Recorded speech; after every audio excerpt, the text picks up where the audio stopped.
Ametoka.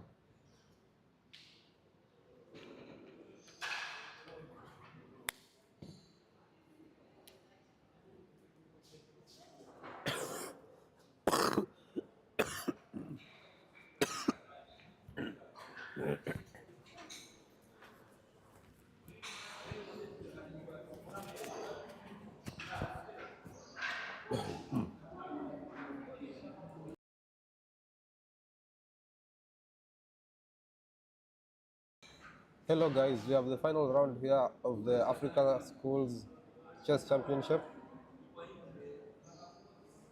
Under 17, Board 1.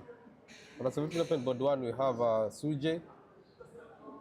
That's Jora Suje and Jamie Bora Kanango. Under 17, Board 2, that's Mashawa Danmo and Aled Nadim Tungamira. Under 15 Open, that's Kyle Kuka, Board 1, and Muhiro Alvin. We also have Wayne, Joan Jarumi, and Warimu David James. Under 13, we have Simu Jedon and Michael Schwartz. Also, we have Luenyeka Tumelo and Odokonyero Daniel. Under 11, we have Manyeki Nathaniel and Muli Faraja Mumo. That's a Kenyan affair there. Then you also have Jaden Kiogora Mwenda and Frederick Gronja. Kaburo Winnie, this is under 11 girls. Kaburo Winnie and Paran Kavindi Miriam. Tasha Mbogo, this is under 9.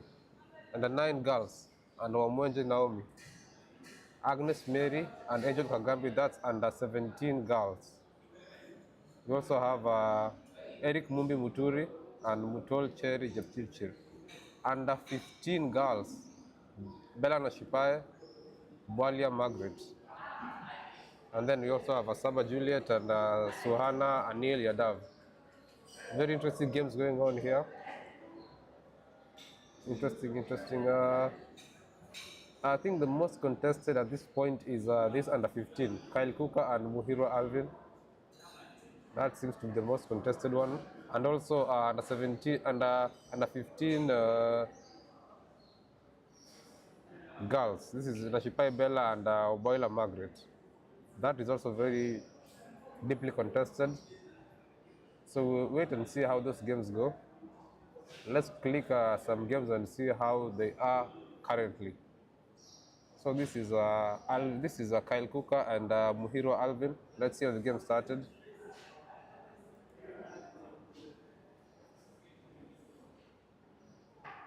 So we have Kyle as black and Alvin as Kyle as black and Alvin as white. So the game started with E4, C6 Karokan by Kyle Kuka. Okay. Then we have D4, D5 exchange. This is the panel. Let's see.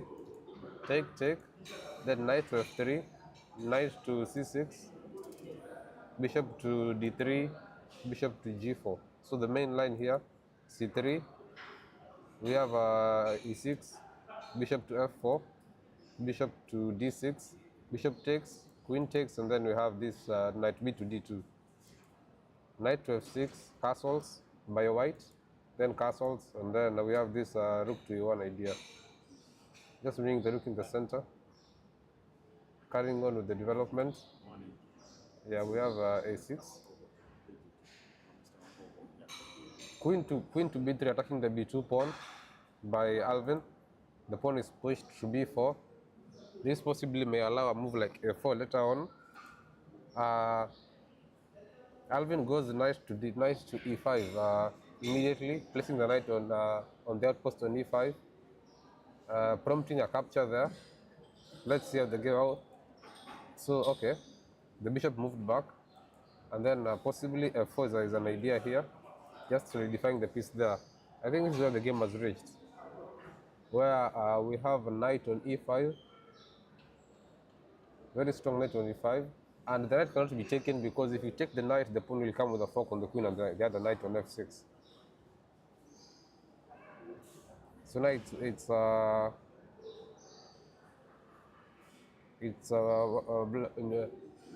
white's time to think. Probably H3 is an idea. H3, G4, going for the bishop.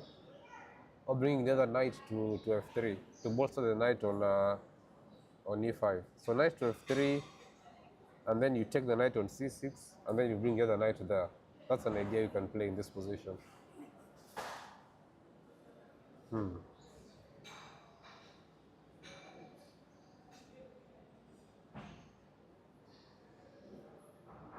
And also another consideration will be a move like f4, f4, or even a4, just to break open the queen side, because it seems plays on both sides of the board. You can play on the queen side and also on the king side. So whichever side you choose to attack, you can do that, and with perfect utility. So f4 is an idea, and possibly just a move like h3, just creating room for the king to escape, some breathing room for the king before you come up with an idea for an attack. This is the game Kyle Kuka and Alvin. Let's see the other game, the other very contested game. That's Bella Nashipai and Margaret. So in this game, we had the Sicilian defense McDonnell attack. So the game started with e4, c5, f4, going for this Neo Grand Prix system. Okay, Bella played g6, trying to get to the bishop, knight to f3, bishop to g7. Now this c3 idea. Normally people try to play their knights to c3, but this it seems like Margaret is trying to mix it up with c3, trying to expand in the center. We have e6. We have this move e6, just allowing white to take the center, but very slowly Bella will try to attack with d5 and grab some more space in the center with this after e6. So we have d4, pawn takes, then knight to e7, knight to c3, then this d5 idea. e5 now comes. We have this a6 idea preventing bishop to b5 check, or even knight coming there to d6. So knight going there to d6, sorry. The bishop now goes to d3 after that. After a6, bishop to d3, knight b to c6, bishop this a3, bishop to d7. Now instead of bishop to d7, a possible idea would have been a move like b5, planning to go b4 just to break open the queen side, because this and also trying to get the bishop either to a6 or to b7. But bishop to d7 is a bit passive, because it's not doing anything there. It's just it's waiting for its time. But on a6 or b7, possibly some ideas would follow. But d7 not very active. So castles. Then we have bishop to e3, then knight to a4, and then we have this b4 idea, attacking the knight. Okay, this is a counter attack here on the knight on c3, and this is now where it takes some time to wait. Yeah.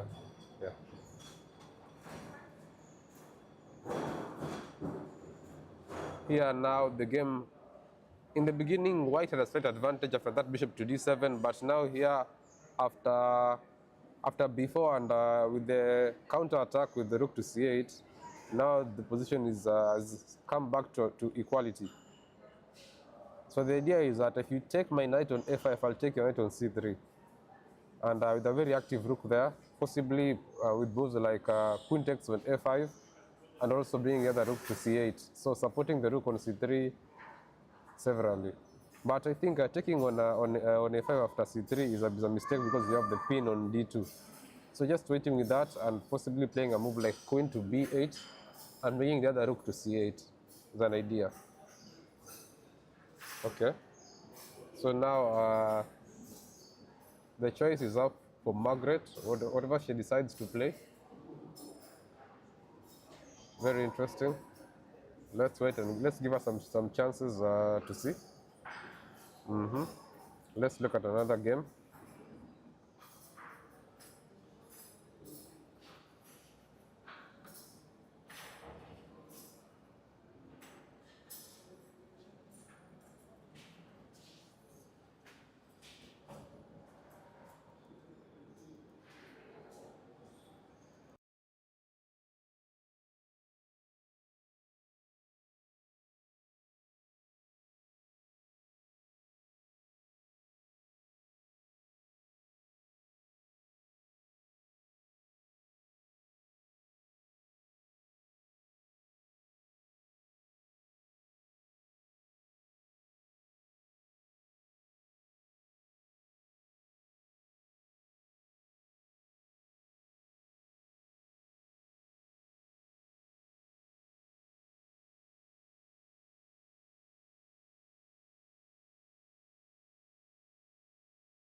In under 17 boys, we have Sujay, Jora, and Jamie Kanango. Now, Sujay now has a maximum of 8 points out of 9. He's playing his last game against Jamie, a very tough opponent. It's going to be a tough game, but given that he's won all his games by now, this should be manageable for Sujay. Let's see how the game started. So now Jamie is white, so he goes e4. We have d5, the Scandinavian on the board. Pawn takes, queen takes. We have this d4 idea, possibly the idea of following up with c4.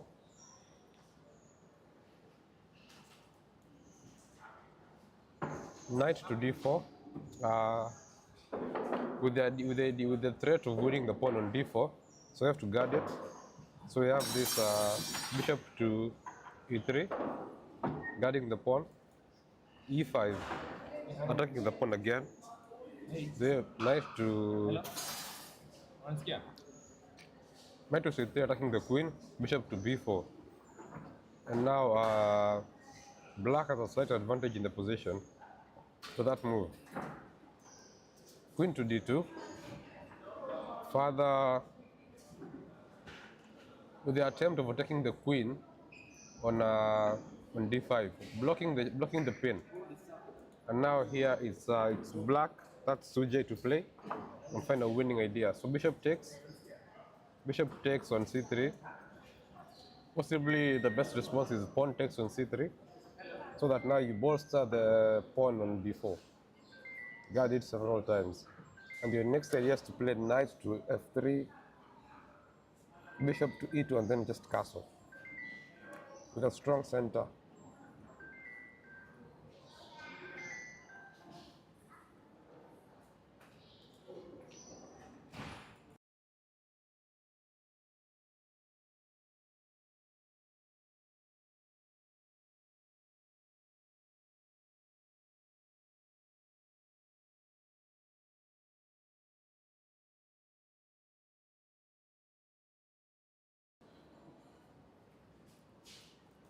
So now Suji plays bishop to f5, possibly with the idea of castling queenside and putting more pressure on the pawn on d4. Now how do you proceed here as white? Knight to f3 seems to be an idea. Possibly even c4. After knight to f3, castle c4, or just playing c4 immediately, attacking the queen.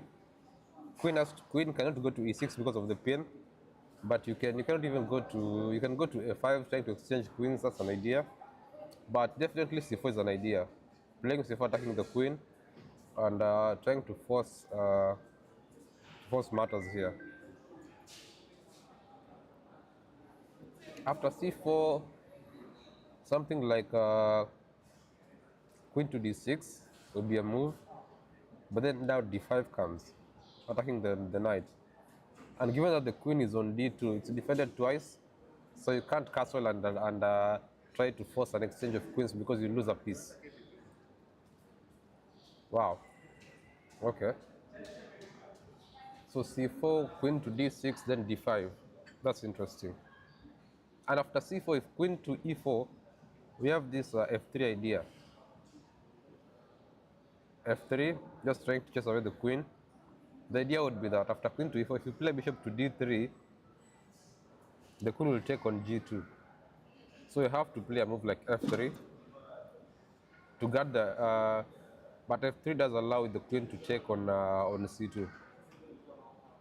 So after c4, this queen to e4 idea is actually interesting. Queen to e4. If you play f3, the queen takes on c2. So you have to proceed with caution. So possibly you try after c4, queen to e4, you have to play a move like d4. You have to play a move like d5, and then you follow it up with now knight to f3, and then bishop to knight to f3, and then bishop to d3. Very interesting. Very, very interesting. This is the game Sujay versus Jamie Kanango. No more than good. Imagine me, I don't have the power. Which power? I cannot go and pick. I think I have.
Here on the board we have this under 11 girls section, Winnie Kaburu against Paran Miriam.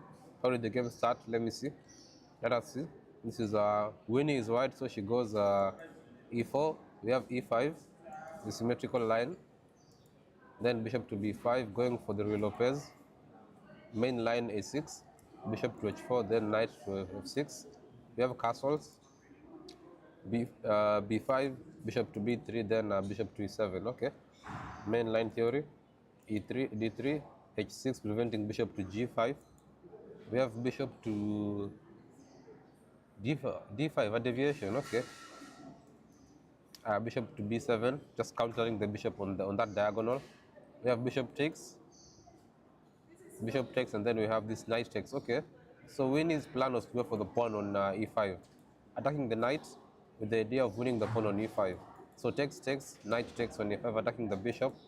Bishop goes back, And then now, Winnie plays knight to g4 with the idea of trying to exchange knights. Now, this idea is not very well placed because given that you've won a pawn on e5, your idea should be to try and bolster your center. Possibly an idea like f4 with the idea of bringing the knight back to f3 and then now pushing e5, just trying to gain more space in the center. That seems to be an interesting idea because now, given that the opponent does not have an pawn on e5, you can easily attack his knight on f6 with the e5 push. So just bringing your knight back and trying to force to bolster your center is an idea that you should go for. But exchanging immediately, you're almost activating his bishop, which was not very active on e7. It was playing a defensive role, but now you want to promote it to an attacking role. Okay, so d6 was played, bishop to e3 was played. Possibly the reason why you can't take on g4 is because you bring the queen out to g4, and the queen comes with an attack on g7. Okay, let's see how the game went. So e5, that's d5, the pawn attacking the center. So now an idea like e5, just forcing the knight to pick your knight there is interesting. Yeah, when he did play that, knight did go back. Do you want to take? And then a move like d4 is interesting. So he went f4. Okay, allowing d4 because you're allowing the bishop to come to be free. So possibly d4 would have been better. Even if c5 comes, you just play c3 and you hold your center strongly, just keeping everything intact. But she played f4, allowing bishop to c1. Then this is queen to d5, queen there, takes, pawn takes. Okay, and then now Winnie has allowed the pawns to be doubled on f3. So this might affect this might affect our pawn advantage. Possibly her idea is to play knight b to d2 to e4, and or knight to d2 to b3 to attack the pawn on d4. But given that you've allowed your pawns to be doubled, you've lost some slight advantage in that position. But an idea like bishop knight b to d2, knight to f2, then bring the knight back to f4 should be interesting enough.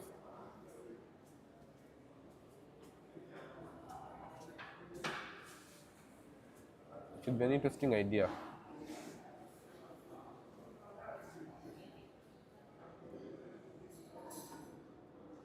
Knight b to d2, bring your other knight to f2, then you have knight to e4, and possibly at the right moment you have to start pushing f4 to f5, then to f6 after the right preparation. So that may take some time, but it's one of the ideas you have in this position.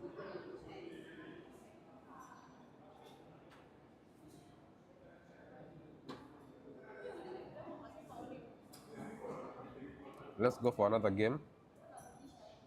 We have this game, Nathaniel Manyeki with Muli Mumo. Okay, this game has advanced quite a distance. Let's see how the game started. So Manyeki with the white pieces goes for, this is e4.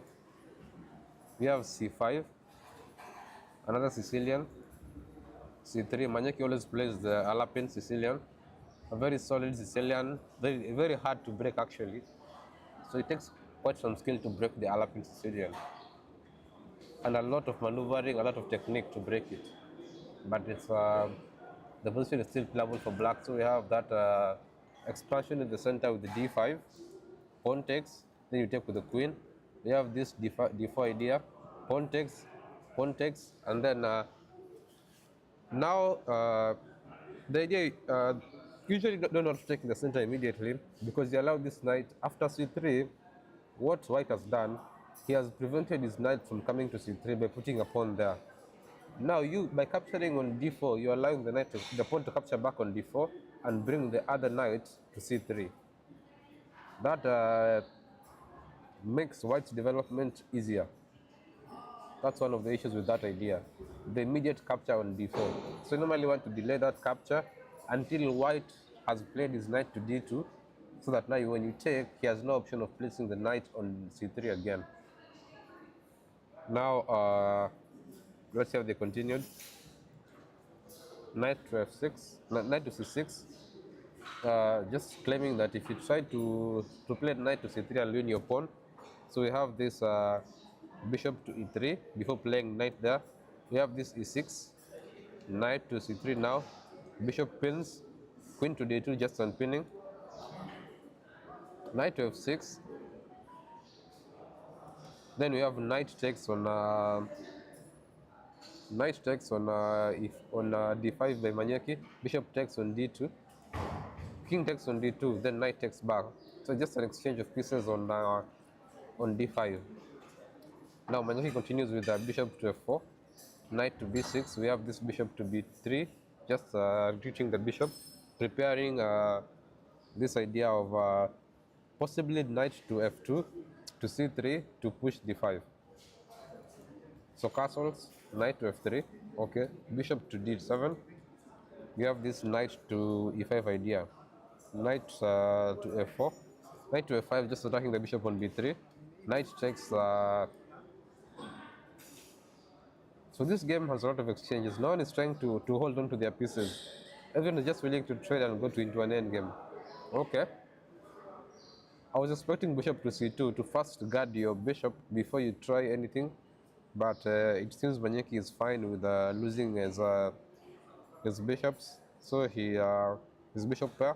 So he takes on d7. The knight takes on b3 with check. Then we have this idea of pawn takes on b3, knight checks, and then Manyeki now brings his rook to c1. Now with the idea that if you try to exchange rooks in this position, if you play, for example, if you play your f8 rook to c3, to c8, I'll take it. When you take me back, now you end up winning your pawn on s7. So possibly you have to play a move like a6 first, but when you play there, you allow me to play the immediate rook to c7. And with the activity I have on the 7th rack, I have a small plus as white. I end up having a small plus as white. So black should try his best not to allow any damage that may happen after the rook is advanced to c7. But let's see how they continued. Knight to f6, okay, that's fine. Possibly saving the knight from the fork that the rook would give after rook to c7. So we have that rook lift to c7. So bringing the other rook there, very passive move indeed, but okay, still playable. And now with the idea of trying to attack the rook with knight to d5. Okay, that's nice. So how do you proceed here as white? With the idea of knight to d5 coming, how do you proceed?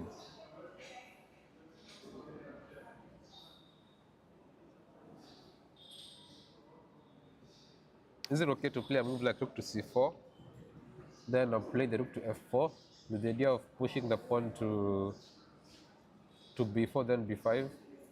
That's an interesting idea. You can try that. Definitely playable. Definitely an idea. Let's see how they continued. So Manyeki went back to c2 because he knew the knight was coming. So a6 was played. King to e2 was played with the idea that when the king was on d2, it was very easily susceptible to a check. So now you played the king to e2 with the idea of blocking any ideas of a check that may come when you get attacked. And you also just get the extra option of playing bishop to f4. Now an idea like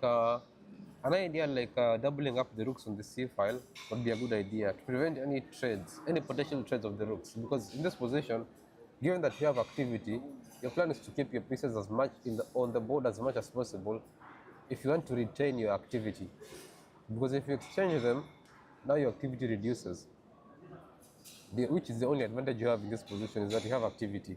You have equal material, a bishop for a knight in the position, but what will save you as a white is your activity. If you can manage to trade your activity for something important, then that's worthwhile. So instead of the immediate king to d2, I would have preferred just doubling up rooks, because now it seems black has the option of playing rook to c8. Then if you double up, well, actually if you play rook to c8, I can still double up, so that idea is still there. The idea of doubling up is still there. Okay, so that's fine.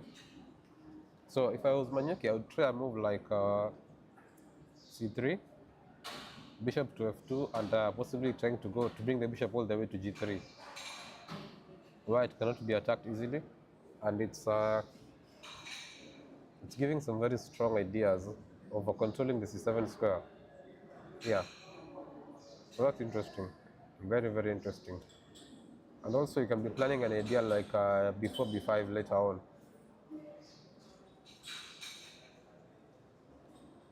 So whichever comes first. So so rook to c8 was played, definitely.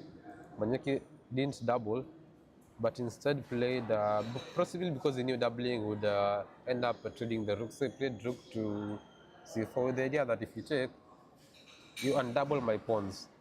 So my disadvantage, the one that I had, now would be saved. You would have solved my problems. So Muli did not reach the top board by falling for such tricks. So he's going to ignore it and possibly just play his knight to d5 and just continue possibly with the idea of knight to b6, just to attack the rook there, to remove the rook from that very strong outpost on c4. Okay, let's see how the game continues. Knight to d5 indeed, not falling for the trick. Now we have g3 by Manyeki. We have this h6 idea. The king moves. Now Manyeki wants to bring his king upwards a bit too early. Possibly a maneuver of the bishop would be worth something. Trying to maneuver the bishop, bring it to a safe square where it can control c7 or even b6, and then continue with the game. But let's see, there's still time. So Manyeki played rook c to d8. I'm trying to see what his idea is. This is a Muli Mumo. Played this rook to d8 idea. What is the idea behind it? If we can try to figure it out, what is he planning? Is he trying to bring the other rook to c8? Is that the idea? Quite tricky. You have to give him some time to see what he has.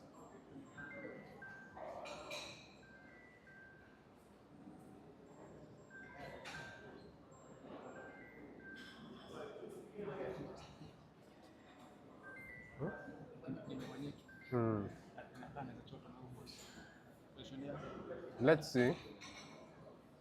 Okay, this is h4. So Manyeki plays h4. We have rook to d6. Possibly with the idea of playing rook to c6. Yeah. So you have to double up and prevent that. So Manyeki didn't double up, but the problem is that after rook to c6, if you double up now, I can just also double up as black. So now that was a wasted tempo.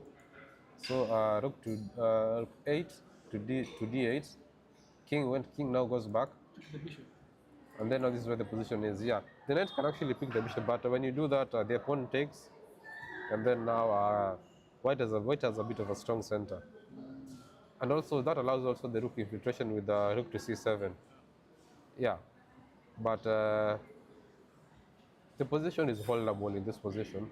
I don't know what happened, but Manyeki went for a lot of trades in the opening.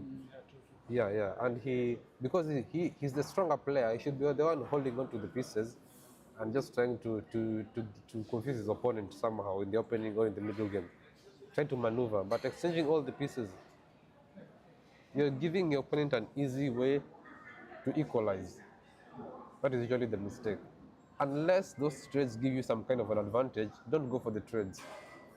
do not go for the trades unless they give you some kind of an advantage. But here it seems that idea fell on deaf ears. Up to C7. Yeah, this is what I was saying. An idea like bishop to D2, possibly going bishop to A5 would go a long way in helping Manyake's position. He's made a lot of trades. His position is slightly weak. It's very tricky to know how this will go.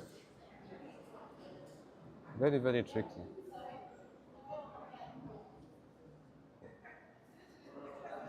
Currently, Manyeki has maximum points. He has 8 out of 9. So even if he gets a draw, I think he ends up being the champion. So that's possibly what he's playing for, because a draw is enough to win the championship for Manyeki. That's what you're looking at here. Given that a draw is enough, you can just try and steer the game towards a draw, where now then it becomes completely winning. You completely just end up winning the championship by with a draw. So that would be what Manyake is going for here, given that he's exchanged so many pieces with the white pieces, in fact. Okay. Now let's go back to the game. Suje Jora and Jamie Kanango. We see how they are doing there.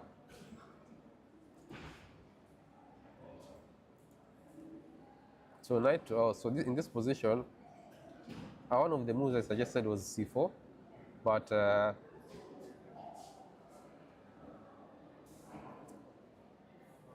Jamie had a different idea. He's trying to play knight to F3 first, possibly preparing the move E4. Preparing the move C4 now. And if the queen goes to E4, that would be a mistake, because now we have this bishop to D3 idea. And after that, we have that castles possibly, or even D5, just attacking the knight.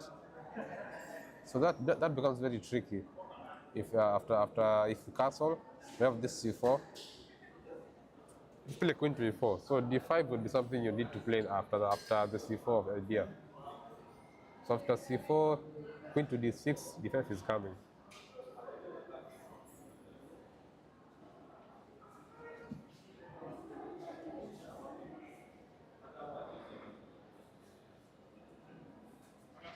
Okay. Now let's give the game some time to open up, and we'll be back later.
Okay. Okay. So we start with down for Jadon.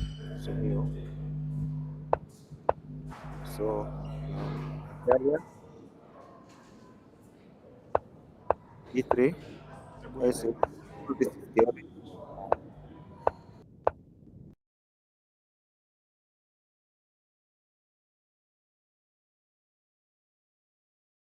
Shop. Ilikuwaje basement hiyo ya So Upper, I can point out a few things here. The purpose of rook e8, this position, sometimes it's actually to just be able to play. Let me make just a move here, knight d2. Uh-huh. At some point to be able to play d5. Okay. And when you take with the now the pawn is attacked twice, but it's defended by this rook on e8. So maybe for those who don't know why you put your rook in front of your pawn, I think it's just Hmm. prepare d5 Yeah. back to let me go back to moves. So anyway, we have this position, nothing much. This one is just a mathematical game. Takes yeah, I'm expecting to play stuff like knight, this piano setup. This one where you go knight f1, knight g3. Black will try to play d5 at some point, open up the position, and yeah, nothing much. This is a maneuvering game. It will take a while. Yeah, yeah. But I'm assuming the main idea at the end of the day, I'll just make a random move, is this setup, knight g3. Let's put the rook here, the rook up. Now the idea is usually actually to just go here and Yeah. start attacking the king side. Yeah. So this game will take some time, I think. Hmm. This one is a bit fun. Kuna this one I saw yeah, Agnes Mary, I think was interesting. Twist. Okay. Do you know her board? Her board. Let me see. Agnes Mary. In the meantime, let me click for Manyeki because I last I checked, he didn't have a very good position also. Yeah, in that What's game, the standing? Yeah. Manyeki decided to exchange everything in the opening. So that didn't make a lot of sense because he just gave up. Yeah, He's the one who has the white but pieces and is just trading a yeah, lot. the problem is he went. You see, I think Manyeki Yeah, Manyeki needs a draw to become champion. yeah. So yeah, he needs a draw to become champion, and unfortunately, I think that one. I don't know, but still the position is not so bad. Yeah, He but needs a draw actually. I'm just saying as it. Nobody can. but the problem is that playing for a draw is Eh? usually a bad strategy. Playing for a draw, Yeah, very bad, very bad. yeah, if you just play the position and then if it becomes drawish, then you take the draw. Yeah. But I think at least the good news for him. What is the first type? What's the first type break in this? If you try with somebody, Yeah, is it head to head? First tie break. yeah, I think it's head to head. If it's head Let me to head now, confirm. Molly will be. Let me confirm. Yeah, that one I don't know. Yeah, I don't know. If they're using neutral, I think Manyeki is okay. But if they're using head to head, Ah, he might be in trouble if he loses this game. okay. So this is the position. Uh, Rook c2. Uh, Muli is in a must-win game. Okay, Rook c4 is a good move, trying to correct the pawns at least. But Muli is not interested in that. Knight d5 is a good move. They're just a good move. I mean, I can even feel the tension here. What is King f3? I don't know what King f3 does. Yeah, Is it going to what does King f3 does here? I'm not understanding anything in this. not even sure. Yeah, I'm not sure where the king is going, why it's going there. King to Uh, f3. Yeah. Yeah, But yeah, yes, it will be. what would be a plan for white here? What's a plan for white? Okay. It's a very difficult position to find a strategy for white. Okay, I can centralize the king first. So not king f3, but king Okay. to d3 first. Uh-huh. Uh, Not so much idea. I think remember the last time I commented, I told you. Uh-huh. So when you have nothing to do, you just improve your pieces. So king d3. You know, for white to even have a chance, you have to force black to double the magic to connect these pawns. These two b2 and b3. Yeah. So I'm assuming for instance, I'm assuming this is the dream position that Manyeki is hoping for. So he takes. You don't take with the rook now. You take with the pawn. With the pawn, yeah. And now at least you have some hope, not winning, but now this one is a better version. Yeah, yeah, for sure. So I'm assuming, yeah. So I'm assuming even instead of king f3, Uh-huh.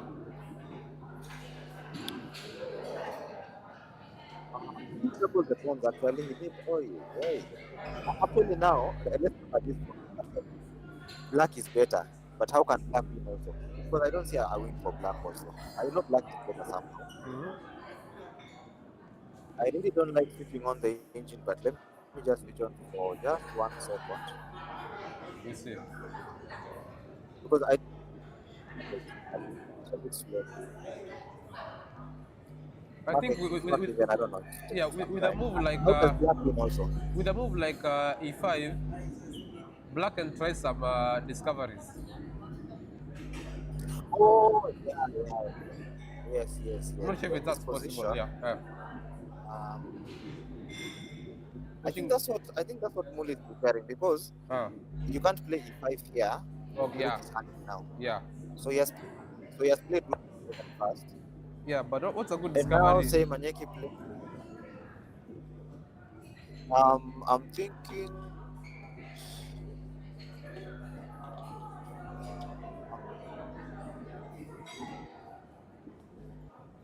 Or can black just now sit here for some time? That's what I'm white.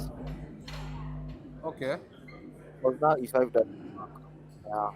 But anyway, the problem with such positions, um, the problem actually not even such. If you defend too much, at Yeah. some point you are bound to crack. Yeah. So that's the only problem here. If you defend too much, you are bound to crack. I think the black only has e5. Yeah. Yeah, you're right. Black has only any rook ending. I think white has hope. It's bad, Oh, but white has hope. Any rook okay. ending. Okay. How about the pawns on the B file? So this one, They seem like a big weakness. The pawns on the B file. If they go to a rook ending, those pawns seem very weak. okay. Let me give you an example. Yeah, let me just make a move. It's not so easy actually. There, not say all rook endings are done. So let me give an example. Uh-huh. This one. So here, it takes, and then I take. Just an example. Okay. Now the problem is I go here. Rook to C4, okay.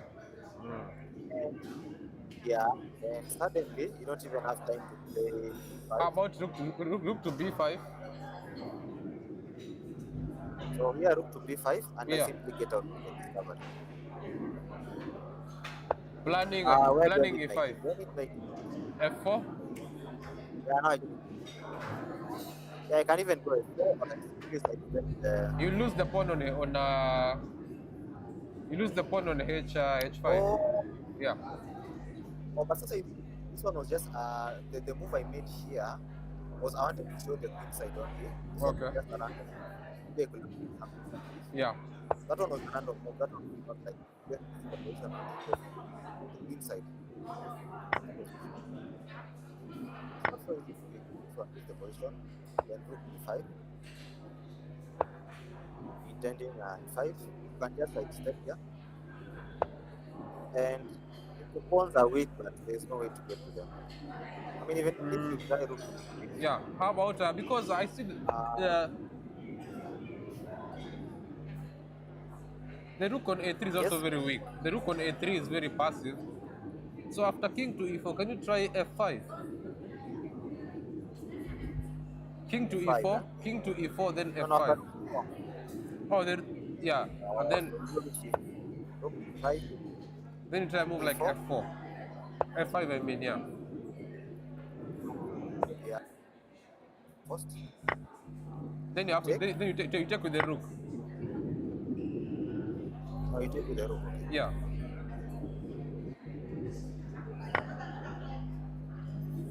Now, now the passive rook becomes alive. Now I do, can do protect you the have rook something? somewhere. Okay, this position is still bad for white. Yeah, and I'm A bit thinking, yeah, confused. rook to f7, trying to double up, or preparing rook to f4 with check, things like that. Yes. Okay, so let's just say I think only black has a opportunity, but I Yeah, think yeah, this is a very difficult game to continue. yeah. Very difficult game, but very difficult. But yeah, anyway, back to life. I don't know if they have made. I still feel like you need to maintain the knight versus bishop. Okay, yeah, yeah. The The, rook is trapped on c4, and here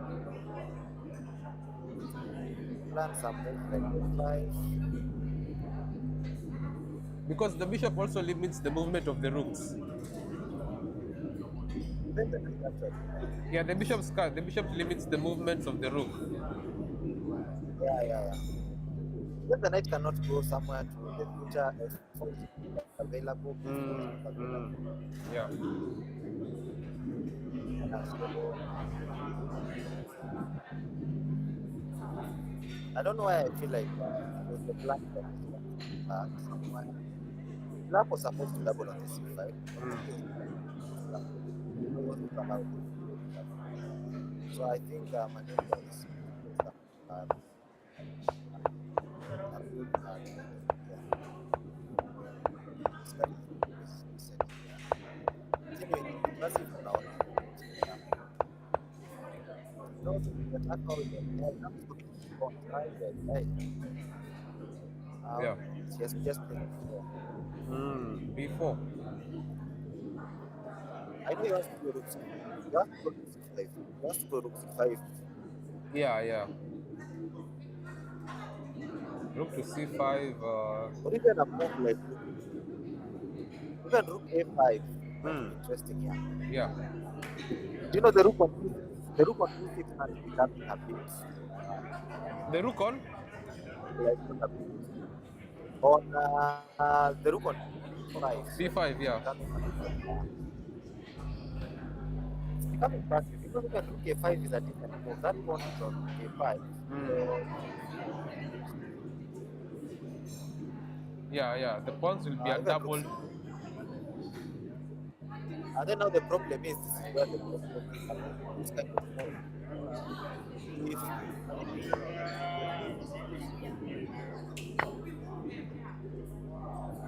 now the pawn on e7 and a6 are being controlled by one pawn.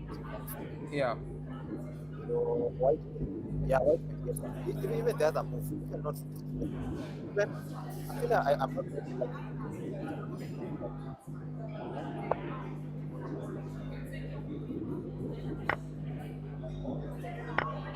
so that I leave my rook on Yeah. suddenly white looks okay. White looks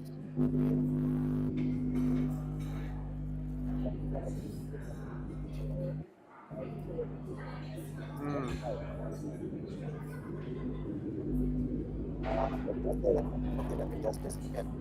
Yeah.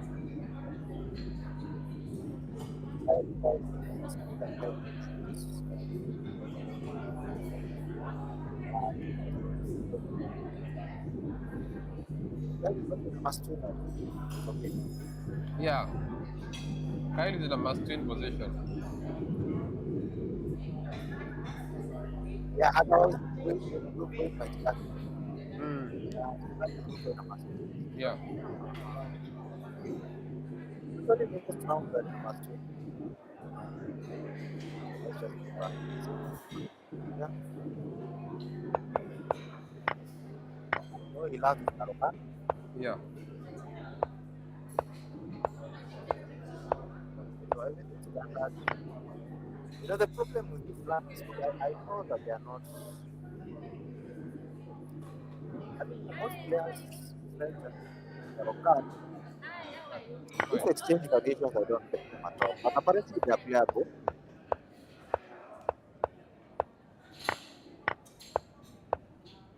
Yeah. Position Mm. for the exchange, for those people who don't like exchange, Yeah. there is this idea where you see now the position is very drawish. Mm. Some players actually prefer this knight to e7. Mm. At least now it's not balanced. I don't care. I know it's not, but now knight f6 is a bit drawish. Yeah. Yeah. Okay, I've just seen a lot of players. And now let's go. That is like you can go to e5 or like balance the position. So knight f6 still a good move also the position. Yeah. If you have correct ASICC is correct, then you have pawn is for minority attack. So I'm assuming e5. Yes, e5. That's your standard move. That's what you are supposed to do. Can't take the knight when it's been forked. So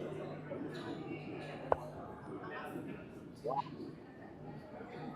I'm not sure what that does, but Yeah. Very. okay, I'm not sure. I don't know why it's now. You know, you reach the end game and you're rook is empty. Where is it going? But Yeah. I'm It's. assuming moves like I mean the play seems to be on the queen side more. Yeah. Possibly f4.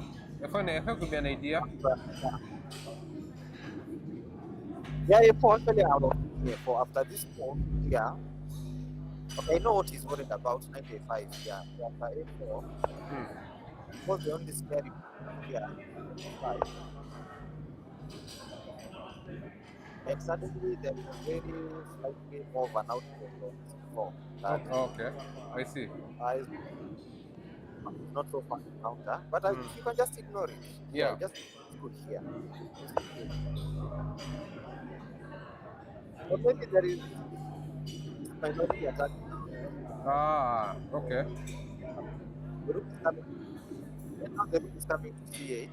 Actually, there was a game like this yesterday. I think I Okay. saw Okay. the Yeah. series like maybe that's what was happening. That is move.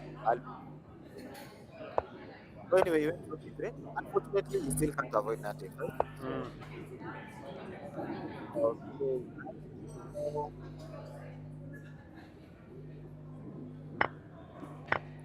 mistakes. How about rook to Now, instead of taking yeah. rook to h3? Is that a good idea? So rook h3, simply attack them. Threatening bishop takes h7. Yeah. That's something. But then let's see. Okay, the next move is not h7. Yeah. Okay, you have to take I still h7. take on h7. Yeah. Otherwise, I take on h7 first. and then, but now checkmating with one move, how is a bit hard here. Takes. Yeah. You're just losing a You're losing, huh? uh, you're not losing a piece, sorry. Yeah. Now And you then now take you here. pick. Yeah. Now you take there. And the knight Okay. takes. Now you play queen to c2 or something like that, or something similar. So this means to C2, take here, meaning she's It's just a decent unless I want to get the so fast. So I think six here taking now one round. 1, 2, 3, 4, the pawns are the same. Yeah, but now your rook is very active now. Yeah. It's a better idea. Yeah, rook h5. I don't rook h3. And there's nothing else you can do after that. Yeah.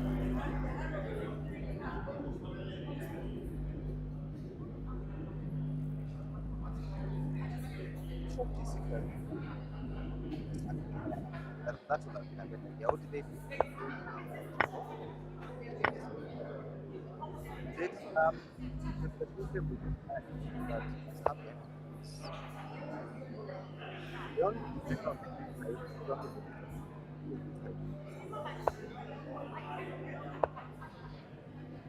the defender right now is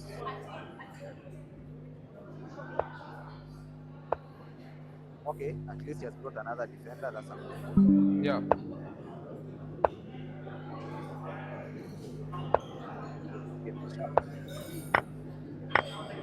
Okay, now they are attacking. Now I think I should like here. And minority attack starts. Yeah. But you can ignore it. Yes. You can ignore it. Yeah, the problem is this kind of ideas. For instance, let me make a move like what? Not a random move.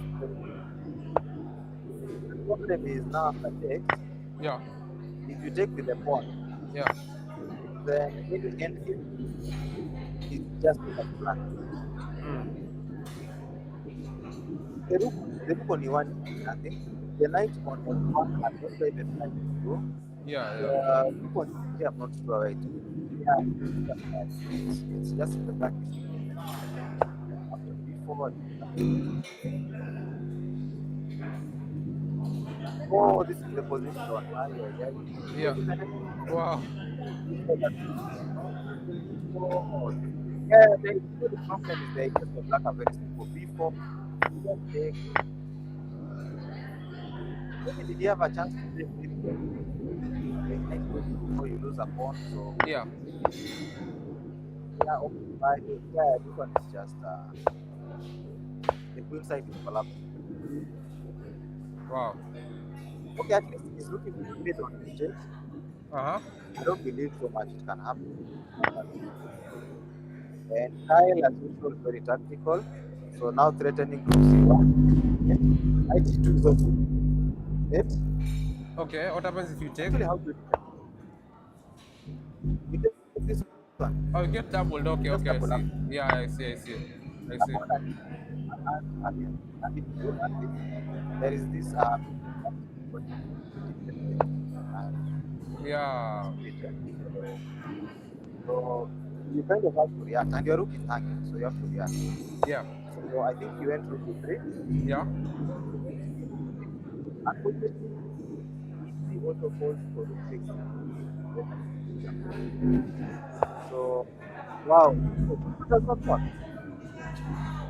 It's not there. It seems, but you still play queen to h4 now. Oh, then this one is hanging, and you don't have any. Oh, this one. Okay, now Yeah. and your knight is hanging actually. Yeah. Okay, yeah, yeah. So, okay, it's not there. Okay, it's not there, but where have wait, what is the position? No. Can you confirm? Yeah, that seems to be the position. But isn't this mate in one? Mate in what? It looks like mate. Okay, let me click Kyle again. Let me click Kyle again. The board. Okay. Let me just click another board, and then I quickly come back now to this one. But we see that's the position. Wow. Is that Okay, really? correct me, Captain. If you say it here. Possibly is incorrect. It's possibly incorrect. No, no, no. Kyle cannot blunder. I don't think he can blunder it. Yeah, Maybe just one. yeah, Okay, sometimes it's just a minute. I mean, this is just good. yeah. Just indefensible. Okay, maybe it's a transmission error. We go to each other again. That's maybe transmission error. Yeah.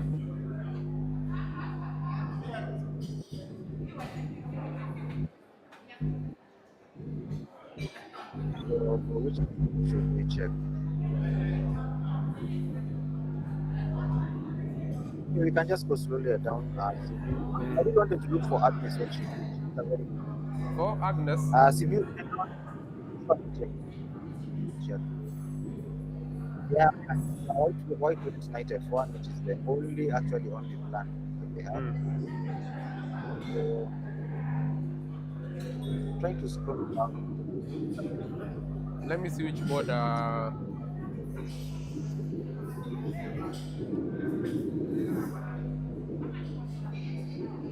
love to do this. Oh yeah, now it's perfect. Yeah, the screen is too big for my even for picture. Yeah, now I can see Agnes. You can go to Agnes Missouri, then Denver like that. So this is Okay. Agnes made a pretty good mistake. So this is something like this. I think all this is theory, if I'm not wrong. The problem is Kagame made one blunder. Okay. Um, yeah. Um, Black wins with knight here. Just a fork. And suddenly you just lose for the change by fork. There is nothing you can do with the rook. Yeah, yeah. Wow, wow. Yeah, this one. So she went the correct idea the wrong way. She went knight f5. Then, after now the opponent just played knight f6. So this one is winning on the spot. And the reason is the queen has no squares. For instance, where do you go? You don't have a check actually, you can't go g4. Yeah, You kind of have to go somewhere anyway. yeah, Let's say you go let's say you go here. The problem is check. yeah. Wherever you go, if you take with the bishop there is trapping the rook because the other light bishop is for instance, let me give a so you take and you're trapped, you Yeah. lose a whole rook. Not a whole rook, but an exchange and a pawn. Yeah. And if you don't take, you go d6, which is probably even worse. You still Now go for there the is fork. Yeah. discovery, knight Yeah. d6 check. And now this is even worse because now you have double pawns, not even double, isolated, and this Yeah. one is just easy. And you can't trap the bishop. Yeah. So this and this was of 14. And she had 1 hour. I think she should have just taken some time here. But there's always this small thing of when the game starts, you are not sure whether you're winning. So, like you're in the opening and maybe you're not sure if you're winning, but sometimes even in night, you Yeah. can actually be winning. Yeah. Um, this idea is actually 35 is understandable.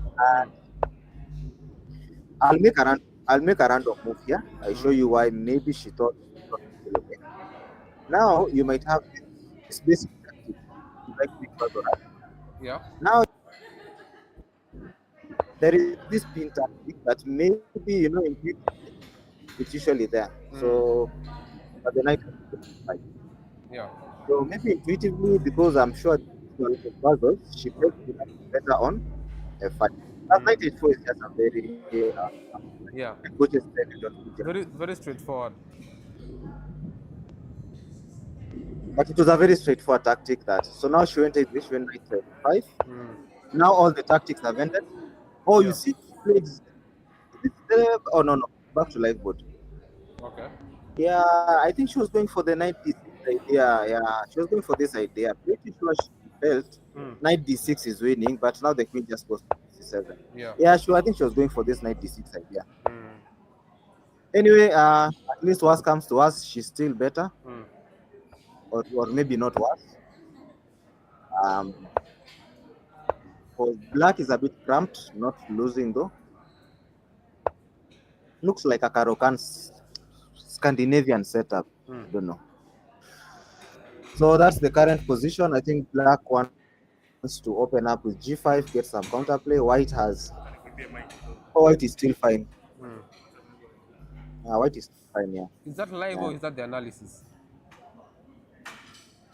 This is live, but the problem is Agnes Mary has 6 minutes and Kagambi has 50 minutes. That is quite a lot of time, and I can see 6 minutes and it's running. So Okay. yeah, you can see the clock is moving here, 6 minutes and it's moving. So Okay. this is the live board. Okay. Okay. Um, I'm fine. I don't know here. Black is too solid. I don't see a way for black to lose, but I don't know. I'll go to Erika and then Bella and Bali. Yes. I think the Kyle game might have ended. Let's go back and see. Yes. Yeah, because it's strange. It was just a mate in one, so I was not. Okay, let me go back just a minute. Yeah. Scroll here. Kyle, okay. It has not ended. It's saying white is supposed to. This is the position again. And white has 32 minutes, 51 seconds. Because I can see Kyle is out here being interviewed by one of the reporters. So possibly the game has ended, but the board is not transmitting. So here, here, 3, 4 here. Okay, okay. The white is just lost. I think maybe Kyle played King F8. That's the only thing I can imagine. Kyle just played King F8, and you can just resign here. White is lost. King F8. Yeah, white is just lost. King F8. Now I'm playing Rook C1 on the next move. Okay. I mean, this is just what are they called? This is a spite check. It's okay if you want a pawn, but now after you take here, you just go here. This one now. Then it's just mate. I don't see any. And I don't see anything else here to do. For actually, maybe not. I can just even fork. Can you just fork here? Yeah. I mean, there are so many good moves that I don't even know which one to do. So yeah, that one is just lost. Okay. I think you know when people finish the games, they touch pieces. And the interviewer with the transmission. We're going to Muturi also. Yeah. Yes, I think it's the boys who interfered with the transmission, not the. Okay. They touched the pieces without putting the keys first. Okay, I see. This game was just very dry, but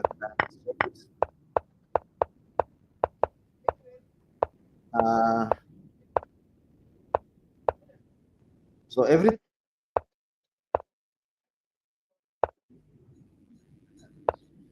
E5, a good move to activate your pieces, but now you have to play with an isolated pawn, which is not so much of a weakness at the moment. Okay. This one is just losing an exchange on the spot. Oh, this one is lost. This one is just lost. This one. How about the pawn push? Pawn push. Yeah, that's the only try. Yeah, but the problem is she takes with the pawn and then we play. You take first. You can't even take with anything, and if the queen moves, someone gives you a very, very beautiful pawn for you to take again, and you can resign here. I don't think this one is. Yeah. How about if you played knight to c4? Knight to c4. Oh no! After you move the queen, then you play knight. After? You move the queen, and then after he pushes, you play your knight to c4. Attacking his queen. Knight to c4. Okay. Yeah. Oh, and then he'll check with check. Knight to c4 here. I see. It doesn't work because he'll check on f2 with check.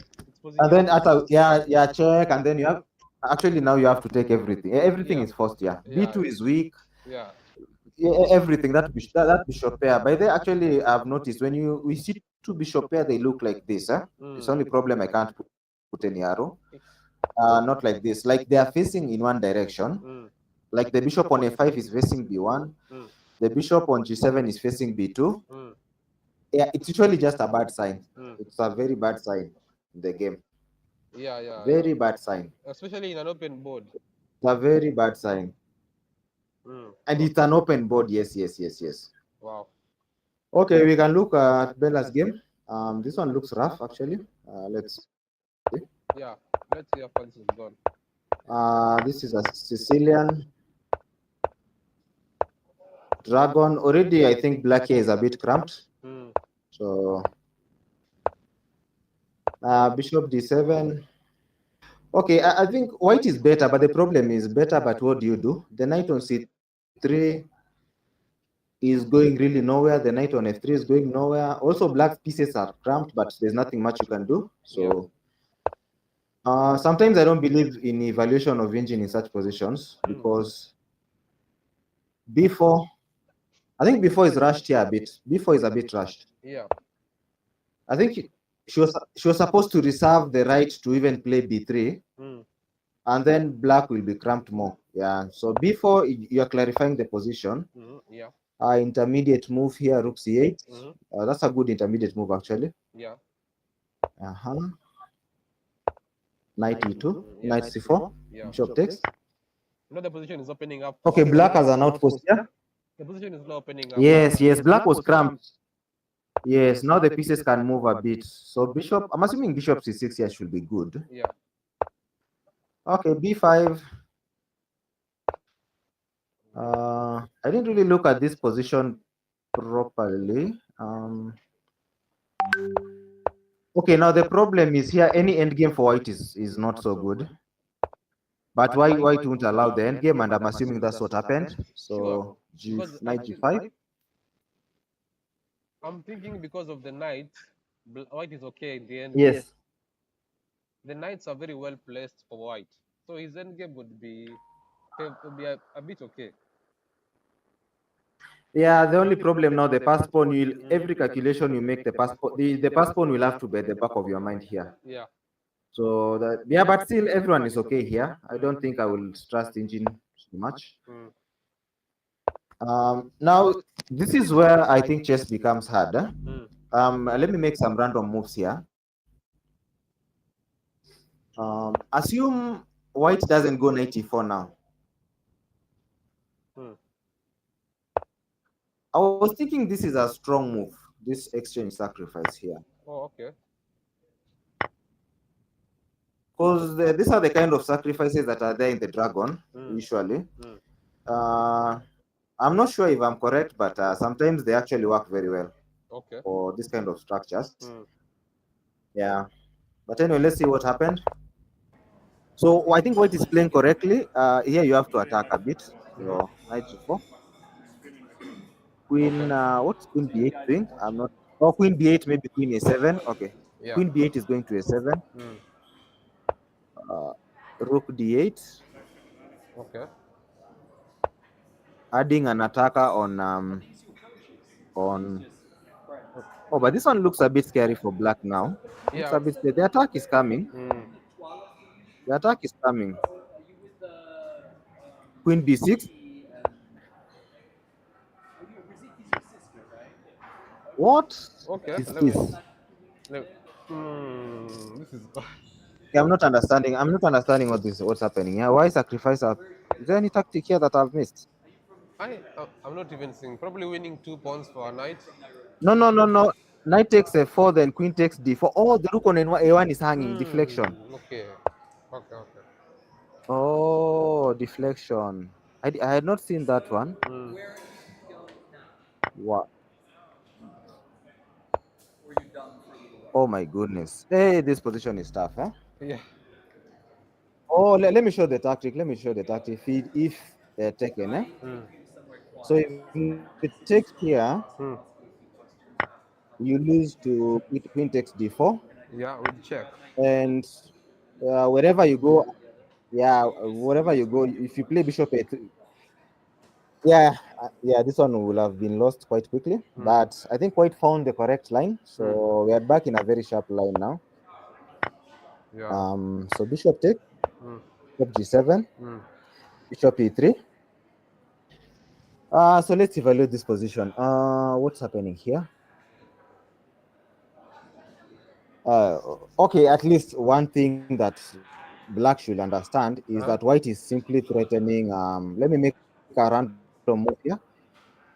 Black should understand the Mm-hmm. obvious threat first is simply uh, it Yeah, if this one. E5, yeah. So maybe yeah, so that's the only obvious threat here. So I'm assuming after bishop e3, Mm. Bishop to you need D5. to move your queen now somewhere. Or Mm. Or just block yeah, it. I think bishop to d5 is much more. Yeah, you can also play bishop to d5 here. Mm. But now there is this move. Okay, this game will be sharp. This one I don't know what's happening here. Then now the h6 pawn is soft, Yeah. and Yeah. I'm not sure who is better, who is not. Mm. I'm not really sure who is I better, who think is not. you may have to give up your exchange on D6 if you had to get somewhere. Yeah. This one is just sharp. This one will be sharp. I'm not sure who is better here. Mm. But this one will be sharp. Yeah, this one will be sharp. Yeah. Will be interesting. It will be interesting to see how it goes. Oh, Mm. she went g5. Yeah. Ah, Mm. okay. Yeah, that's a defensive move. It's fine. Mm. It's actually a bit fine, huh? Because now white has only one move, which is, I think, queen to g4. Yeah. Oh, and it's played. It's on the board. It's Mm. on the board. Mm. It's on the board. And then now possibly now you play do you Mm. how do you proceed? Do you now continue with bishop to D5? I have this small tactic, Uh-huh. but it requires two moves. For instance, Uh. I don't know here first Mm. to avoid the tactic. Mm. Let me make a random move that doesn't make a lot of sense Mm. here. Mm. Then Mm. now black is totally fine after this strong move. Huh? This F5. one. Mm. Yeah. Because now you can't 10%. And now those pawns, I don't see how you can open them. Sure, you can't 100%. So there is that. If you 10% the knight on d6 is not hanging. Okay. But you can. Sorry. You Now can, you okay. can. Mm. Actually, it's terrible. Yeah. Yeah, you can. It goes to opposite color. Maybe, yeah, Mm. white is slightly better, but I don't Yeah. know how it's. But any end game at the end of the day will now the knights that are leaving the board Mm. might. Anyway, back to live board. Queen to g4 is on the board. Mm.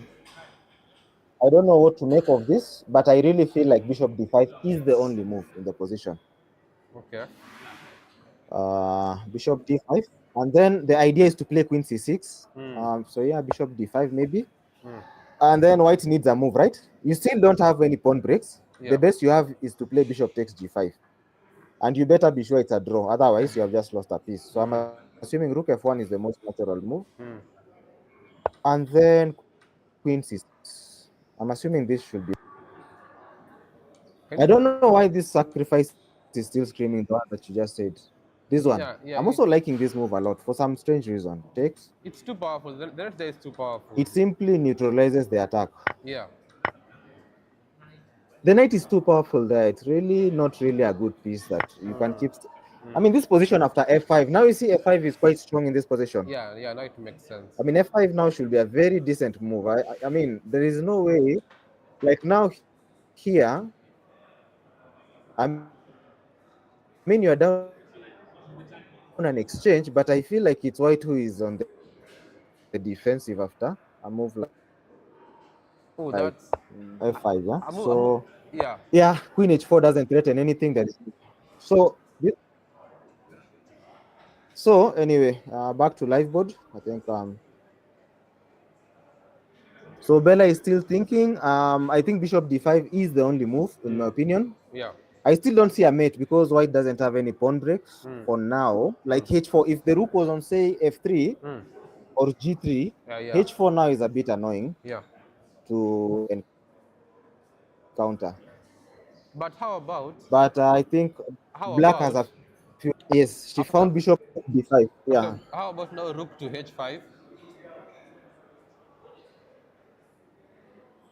Yes. Rook to h5 for white. Rook to h5. Rook h5. Yeah.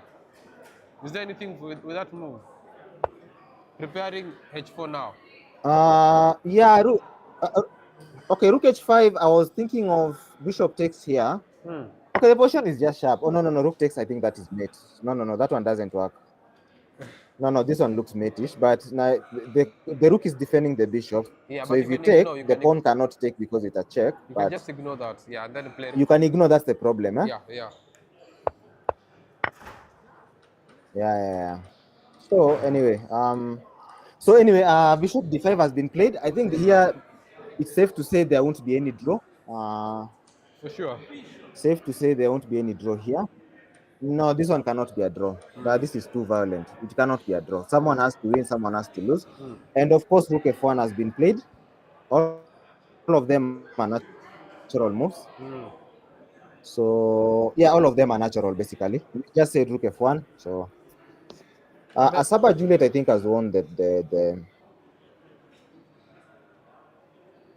So we can go to Asaba Juliet. Yeah. We'll go back to that one because it's a bit sharp anyway. So Asaba Juliet, what color is she? Oh, she's down a piece. He's playing white. Yeah. Yeah, she's down a piece. But I think she has won the event already. Oh, she had maximum. I think she. Let me check. Yeah, she has maximum. She has already won the event. Wow. Okay. Yeah, she has won the event. So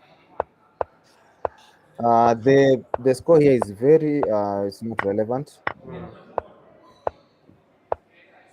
So the solid Karokan Yeah. waiting for actually Karokan players, they like this aggressiveness. Then eventually defending those pawns sometimes can be hard.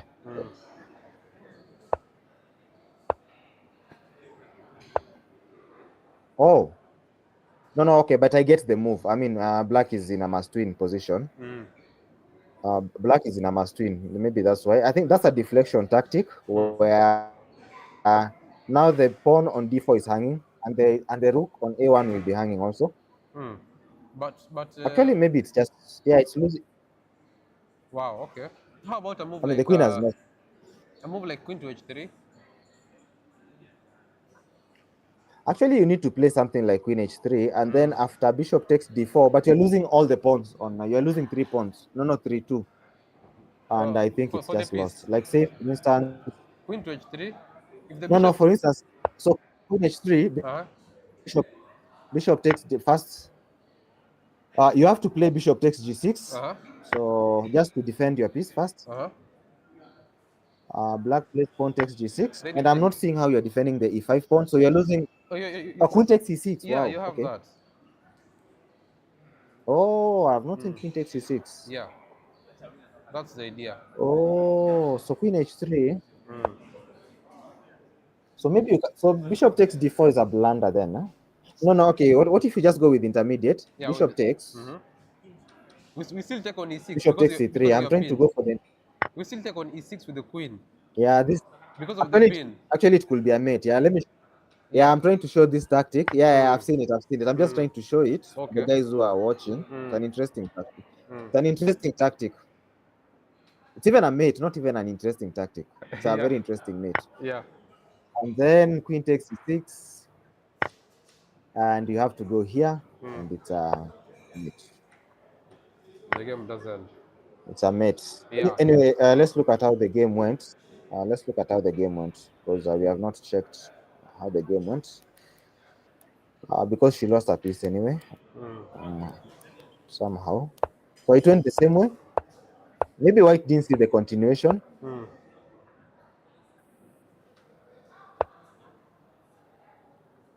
Is that how the game went, or it's our analysis? Yes. It's the game. How the game went like this. I'm back to the game. Okay. So they went there. Uh, who is this? Suhana said, thank you. Okay, with the pawn. The opponent decided also to give another piece. Okay. Wow. Thank you for the pawn. Hey, this Isn't this losing? Yeah, because takes. and then if you take it, The bishop on g5 is also. okay, okay, I see, I see. If there's another bishop that is, yeah, that's what she'll take. Mm. And you have just lost. By the way, okay, I know this position is hard, Mm. but when you're down, just avoid exchanging. Eh? Mm. I mean, you're down, Matt.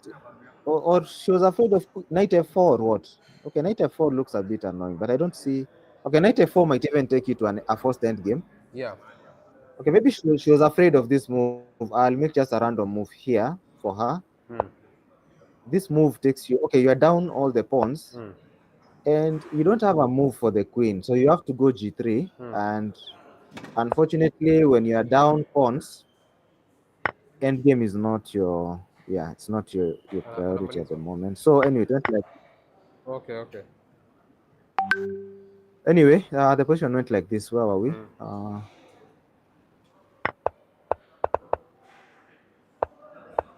She got some counterplay though. Yeah. She got she got some counterplay. Okay. Wow. Oh, she gives another piece. Why No, not? no, not another piece, not another piece. Now she gives up. No, no, I think she's looking for a draw here. How I don't about see any how checkmates. about She's looking. Yeah. instead of taking the pawn, you just push e5 first. After knight takes, you push d. Oh, okay. The rook will take. I didn't say the rook could take. I was thinking of pushing the pawn to d4, but the rook will take. To d4, then rook takes. Still losing. Rook takes. Uh, Yeah. Okay. Still tricky. So. Still tricky, but I think also black is just struggling because sometimes you just ignore. I'm not seeing knight c7. I'm not seeing knight. You just develop your piece. Why are you struggling so much with these tactics? Yeah, this one is too much because now you go But the here. problem of I simply go no, here. you don't go there. You can you even have knight takes on Is there a e6. move? Knight takes on e6. Oh, it doesn't. Oh, it doesn't. Knight takes on Knight e6. takes on. Yeah, because it comes with a fork I context. see. Yeah, I see your tactic here. Yeah, and remember, white only needs a draw. So white only needs a draw. That is the problem I think black is facing. Yeah. But I think black went wrong somewhere. Yeah, I don't know. Where did.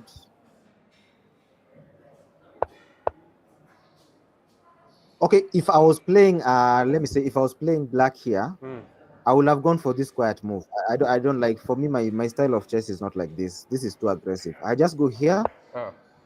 I'm okay. How many pawns am I? 1, 2, 3, 4, 5, 6, 7, 8. Not even a pawn I've lost. 1, 2, 3, 4, 5, 6. Just take one pawn. At least I castle. No, not at least. At least if we take. No, this is too much because now after this, you take king b8, and now I can play queen takes. I have queen takes f4. I have rook c8. The pawn on c2 might be hanging. As actually, rook c8 is a very serious threat. Yeah, and even g5 And opening up the line. G5. even g5 rook g8 is also a problem. Yeah. I mean, if you're up material, you just give back some. Don't like now. She's staying with all the pawns. She doesn't even want to give one pawn. Yeah. Yeah, just give up the pawn. You just develop. Anyway, let's look at the game how it went. Now where's this king going? Oh, b6 is it's not even a perpetual now. You are being mated. It's not even a perpetual. Sure. I mean, if you go here, yeah, this should be a mate. Yeah, this is just bad. First intermediate. Don't push b6 yet. King has to go to b8. Yeah, then the pawn is I'm pushed. turning mate in 2. The problem is now it's mate in 2. So you are reacting to every move. Yeah. Maybe you play whatever move. Even if you defend this back rank, I check and I may not be so accurate, but I know rook b1 is mate. I don't know how, but I think rook b1 will be mate here. Yeah, it's This one, I don't even need to calculate the mate here, but you have to see queen c6, because if you play this one now, even this one I think is just, this one is still mate, huh? So it's still bad. It's just mate. Yeah. Rook b1. You can't. Yeah. It's just mate. Let me show just a fun tactic. Let me Tebu, let me show a fun tactic here kidogo. Okay. Just a fun tactic. I'm just guessing moves. Yeah. I've ever fallen for it. Oh no, it doesn't work. It doesn't work. This move. Now, if you have this mate, then you are given this one first. Yeah. These tactics are very easy to miss, and suddenly you have to take it, Deflection. and you simply, and now, yeah, deflection. It's but now the other rook is down there, so I'll go back to the live board. So where are we? This is just actually I think Asaba will finish with maximum here. This is just bad. This is. Emma is there. Okay, you can't even play knight. You can't even play knight takes. Your rook is hanging.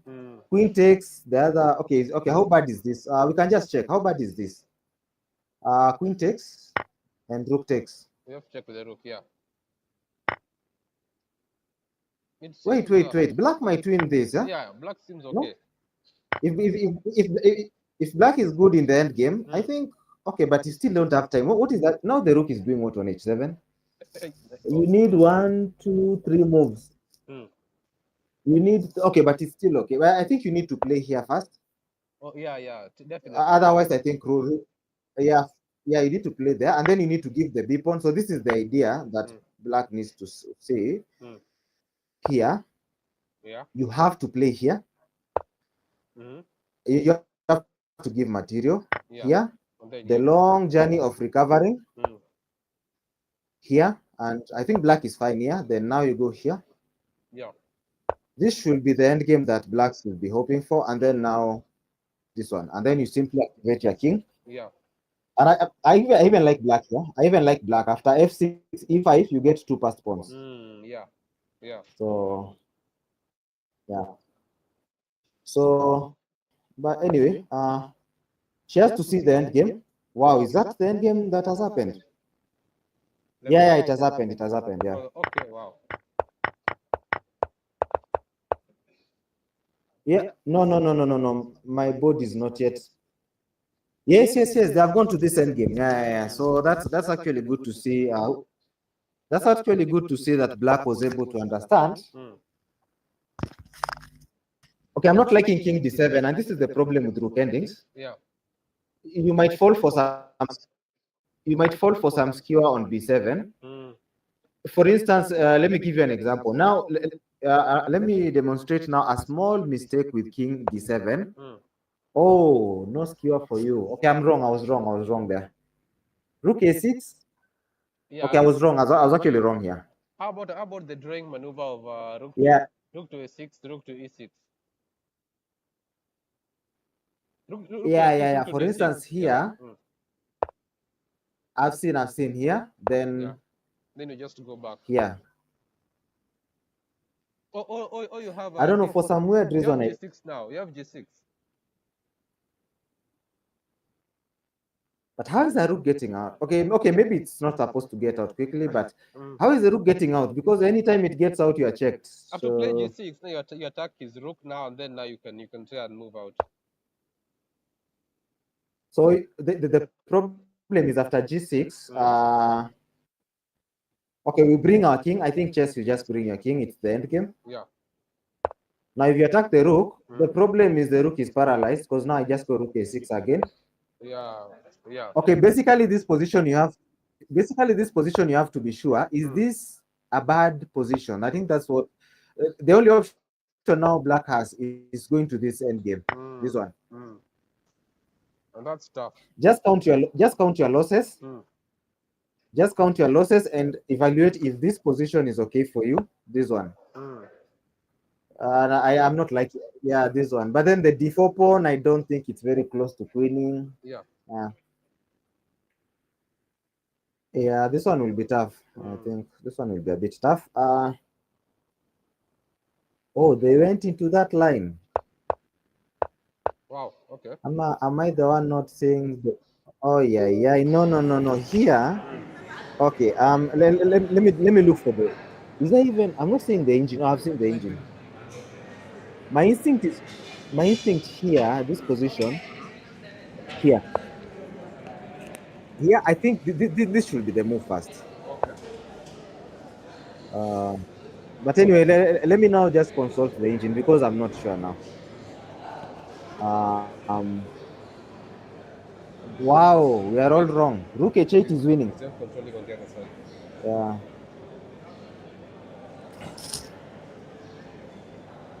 Rook H8 is winning here. Rook to H8. Rook H8. No, but it has to transpose. I mean, if you play King E7, yeah, they're the same. Yeah, they're the same. Yeah, King E7 is the move, and then now Rook H8. So let's look at King D7. Yeah, King D7 is a blunder. So I think there we were correct. It's a draw now. But black is slightly better. But now this one will be hard to convert. Yeah. Yeah, King E7 was winning. Yeah. Is there any game we missed? Okay, Metu. I'm Yes. I'm told that we have to interview a player for the stream. So just a moment, we interview one of the Okay. players who just finished their game. Okay, Okay, thank you Sasi, let very me much. That was a mute the fantastic mic. interview by our two commentators who have been taking us through quite a bit of the games. But right now, we are joined by one of the interesting participants. Young man, please tell us your name. My name is Twalumba Lubona Sianyinda. From which country? From Zambia. From Zambia. How has the tournament been for you? You're done with your games? Yes, we're done with all the games. The tournament has been great, though I had a bad start, but I managed to come back. By bad start, what do you mean happened? What happened? My first game I won, which was good, but then my second game I lost. Then the third game I drew, which wasn't a very good start for me. To whom did you lose the game? I lost to an unrated Angolan. Wow. Okay. So thereafter, you must have won 6 games in a row because you told me you finished with 7.5. Oh yes, that's exactly what I did. Congratulations. What is your rating, young man? My rating is 1771. 1771? Yes. How long have you played chess for? For 2 years. No way. Chess for 2 years and you're rated 1700? Yes. What's your secret? I just do a lot of chess at home. I read books, I do puzzles. Yeah, that's what helped me become a good player. Hold up. It is 2025. You Yes. read books. Yes. Which kind of books? Tell us. I do combination of books like where there are tactics, and I also read opening books. Yes. Okay, so is this your first time in Kenya? Yes, it is. How has been your experience? Yeah, it's been a very good experience. At the venue, the organization, the tournament? Yeah, the venue is very good. The tournament was also great. Okay, how do you rate Yes. the Kenyan opposition to the normal opposition in your country? Yeah, they are fairly strong. Fairly strong? Yes. Okay, sawa. I think you are not alone. You have your sister here with you as well. No, I have my brother. Your brother with you. What Yes. category is he playing? Under 11. Under 11. Yes. How is the tournament going for him? Yeah, he's doing okay. I do know that we have with us somebody special as well. Your mom is here. Yes. Please come over, mom. Tell us something. You must be very proud. Please come in.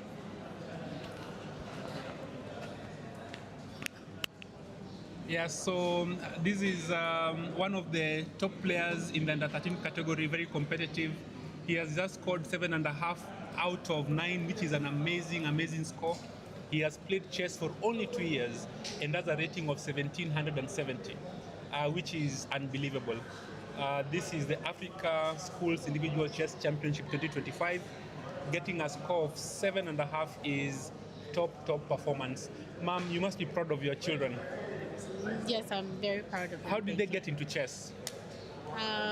Well, their father introduced them to the game of chess, so they would play it as a hobby with his younger brother who's playing in the under 11 open category. Yeah. Yeah, so they would play it as a hobby, and then from there they picked it up in 2023. That's when they played their first chess tournament in Zambia. Okay, so Yes. we were just saying that it is extremely unusual to get to a FIDE rating of 1770 in 2 years.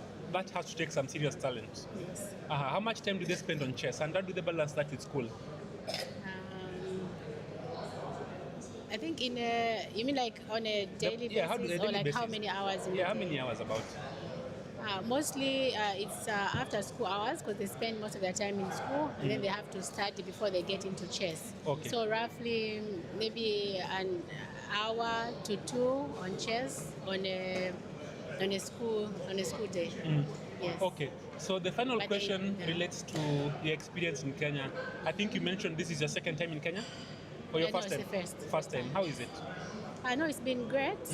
Yeah, despite the heat, but we also have the hot season in Zambia. Yeah, But yeah. yes, but it's extremely. I think it's a bit on the higher side, but the environment is lovely, and we're enjoying this environment. It's very Well, therapeutic. thank you so much for representing Zambia. Zambia is one of the powerhouses of chess on the African continent, with the likes of Andrew Kayonde, international master, who's not training some of the Kenyan children. PDM, the Musatwe is a very, very strong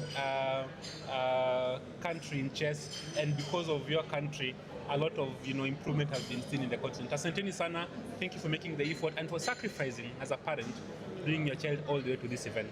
Thank you so much. Oh, thank you. Asante. Thank you. So we'll for get back to the commentary. Over to you, Tim. Okay, thank you. Thank you. That was Tangani doing an interview of one of the players who just scored a very impressive result of 7.5 out of 9 from Zambia. That was very well done. Now we can continue with the live stream. Matthew, can you hear me on the other side? Yeah, one of our commentators was Joseph Methu, our very own former national champion. He was helping us with the commentating these games. Yeah, I think he's back. Okay, I'm back now. Okay. We can continue with the games. We see how things are going. So there are some games that are already over. Jaden Kiogora Mwenda is actually there. Yeah, I think The last time. I heard Manyeki's game is almost over. The one he was playing against Okay, let's check. Moli Faraja Mumba. Let's. Oh, black. Winning. Wow. Black is winning, so. Wow. Yeah, Manyeki only needed a draw. I think we try to encourage our students not to play for a draw. So Manyeki has won. So we left at B4. Yeah. Manyeki ended up. Yes, so we left at B4. Yes, Manyeki had. Oh, okay, let's continue. So we left at B4.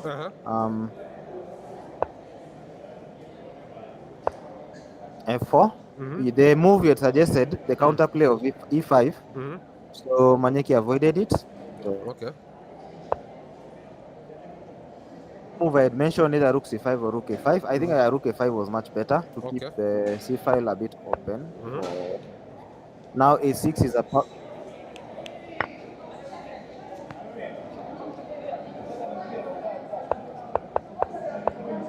Now then Manyeki blundered. What happened? With B5. The pawn on D4 cannot be defended. And okay, wow. And now this is just yeah, this,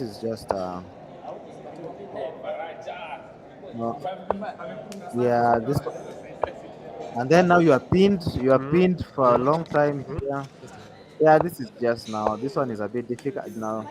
Activity. Wow, this is very good endgame technique, huh? Yeah. Very good endgame technique, if you ask me. Let's see how the game ended.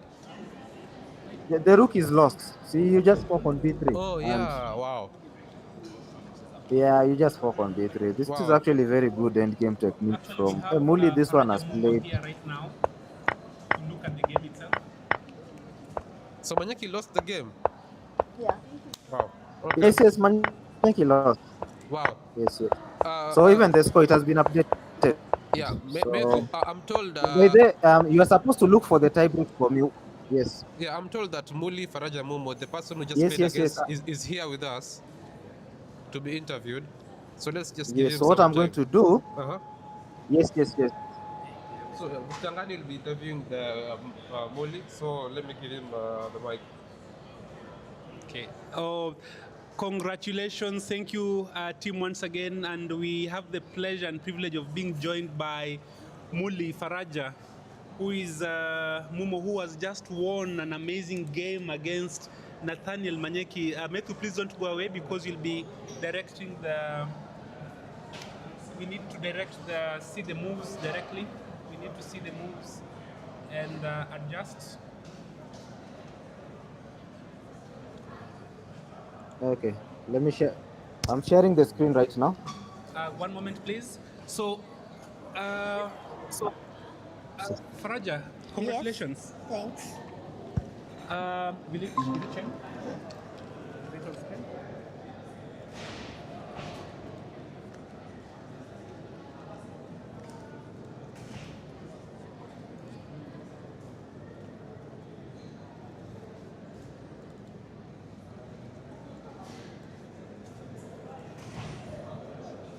Sorry, guys. We give us a moment to ensure you can see the board.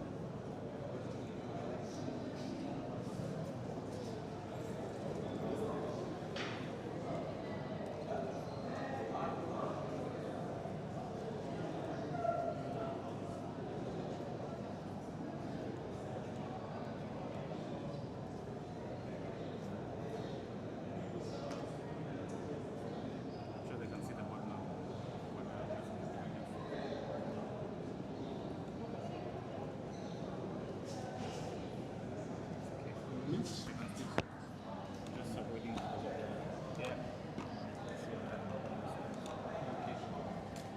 So,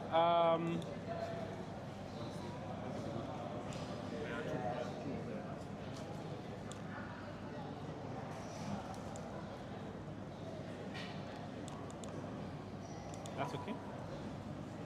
It's messing up your.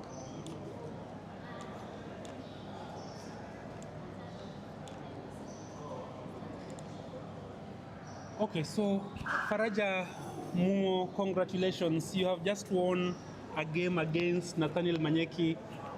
To be fair, there are many who look at it as an upset. Tell us about your game, about your win. I felt good about the win. When I knew I was winning, when I won the exchange, Okay. I just started to grind the position. Sorry, I need to find the position again here. Let me just find. Sorry, the position is on the position. The position. The position. Yeah. Okay. So, this is your. How many times have you won against Nathaniel Manyeki? Twice online, once in real life. This one. This is the first time that you've won a real game against him. Yes. Nathaniel Manyeki is a really strong player. Yeah. You've been in the same category for a long time. Yes. How long have you played chess for?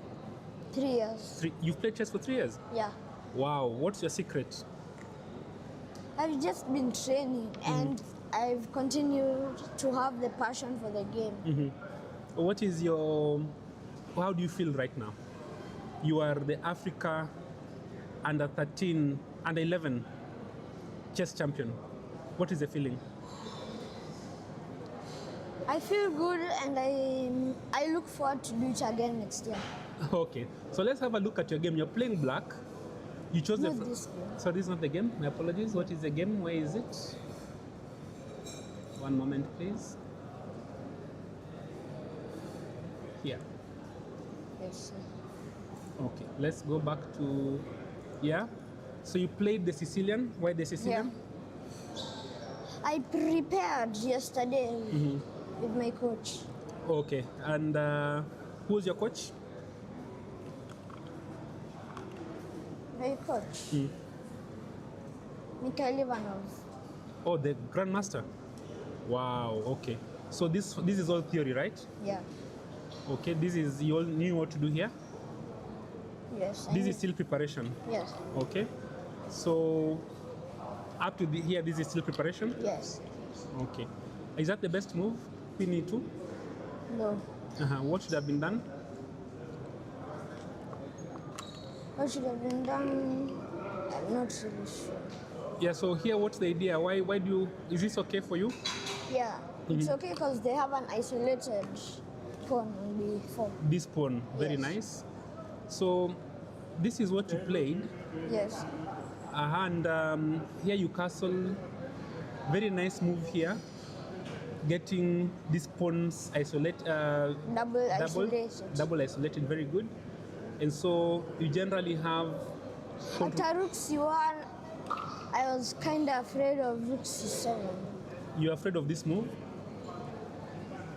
Yeah, but they didn't play it. they did. Or they played it, okay? Yeah. And then when they came back, why do you think they came back? Bishop F4, They should have played here. or to double. Yeah. Bishop F4, they can't play it now. They are because of knight d5, eh? Yeah. Knight d5. So I think that's partly the reason why they had to move anyway, because either way knight is coming to d5. So they came back. Yeah. I think they also moved back to double. They moved back to double, all right? Then you played this very nice move, ensuring that your pawn is safe. Yeah. There's a very interesting move, Faraja, that you played. This move. I was looking at your game live. This was a top engine choice. What was the idea behind it? To bring the other rook to C8. Okay, to make room for the other rook. Yeah. Very nice. And at what point do you find, okay, this is a very simple strategy. What's the idea behind doubling here on this file, not on the open file? If I double on the open file, I'm attacking nothing. You're attacking But if I nothing. double on the D pawn, I'm attacking the isolated pawn. Very nice. And I just move my knight to attack that pawn. Then I get it. Very nice chess. Guys, please listen to what Faraja is saying. His plan is very simple. So what with the maneuvers back and forth? I wanted to get rook C7, knight C7, knight to B5. So the knight wants to go here and then here. Then Let's put- the other rook here. Then the other rook here. Wow. Again, if you're playing against isolated principle, ladies and gentlemen, blockade it, control the square in front of it, then attack it. Yes. And that is really the plan that Faraja Mumo is saying is his plan. Very nice. Right here, I blundered a pawn. But it's not blundered actually. The engine agrees with what you played. This is played, it's saying, what do you play? You take the rook. Sorry? You take the rook. Oh, the rook is actually hanging, yes. So they can't, not a blunder. Where is the blunder? I'm winning the D4 pawn. Oh, they blundered the pawn, yes. Them, not you. Okay, so what did they play? Rook C2 to defend the bishop. Then you defend your pawn. Yeah. Okay, and the isolated pawn is gone. Yeah. Then here they lost. They lost, the reason being? But if they move their rook to D2, I take it, then fork their rook and bishop. Oh, so they That's cannot what play happened this. in the game. Yeah, so this, and this. Do they have another move? If they play rook C1, I fork both rooks. Oh, right here. Yeah. Man, and you saw all this during the game. Yeah. Well done, well done. So what is next for you? What's your next step?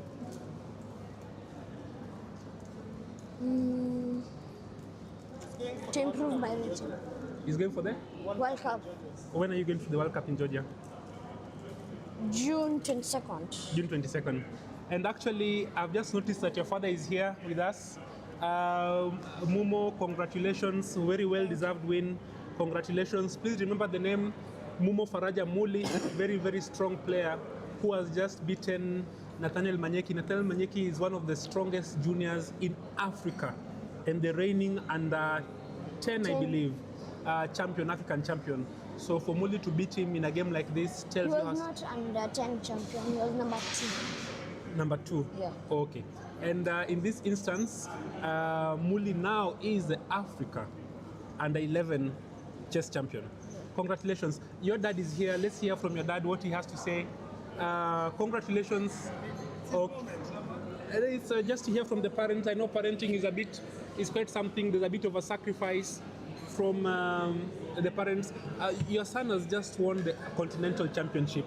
Sure. How is the feeling? Well, I'm elated first, and I think we owe it to him. He has a passion. He has a passion. And it's for us as parents is just to support. We thank God for this win. It's been long. He's been knocking this door. I'm sure you know. They have met in like 4. I think this must be 4th or the 5th time they are meeting in a final. And I think he's done the work in terms of making sure that he's able to bridge the gap. He's just 3 years into chess. Yeah.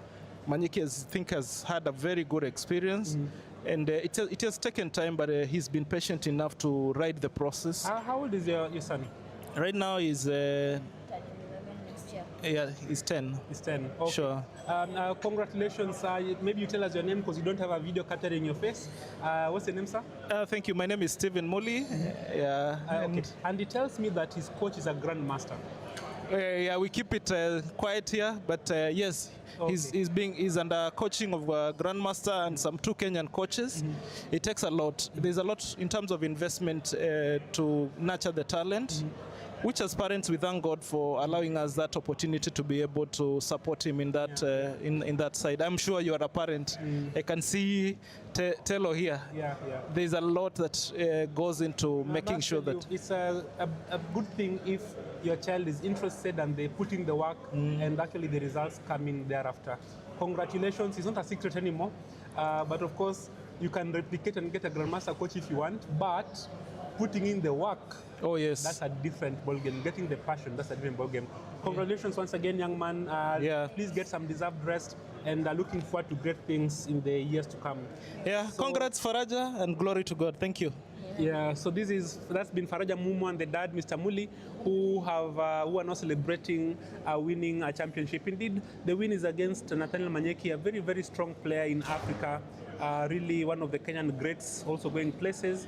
It's been a competition, tough competition, but these two are very good players. Both of them well-deserved, well-played, and in this position, we had this a situation where an exchange was lost, and there was no coming back from this one. So indeed, the ending was spectacular. Really, this is a spectacular ending. There is no defense, and the piece is lost. And in this situation, actually, the ending was quite a masterclass from the young man. So I want to, at this juncture, hand over back to Mr. Metu, if you can hear us. Joseph Metu, are you with us still? You can leave. Matthew, are you with us?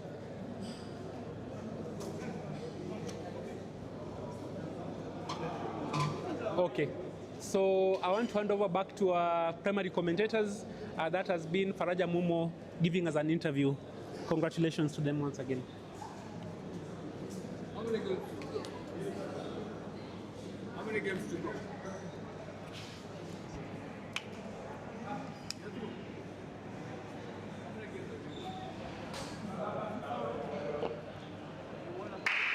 Hello? Yes, please? Sorry? Sorry, is that again? My apologies.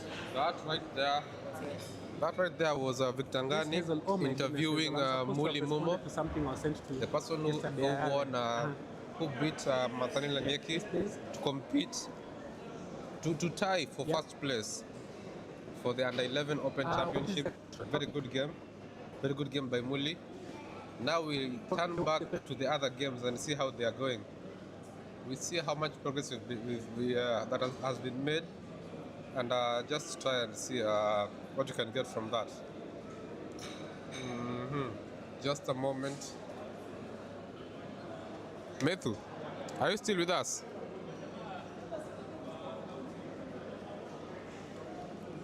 Yes?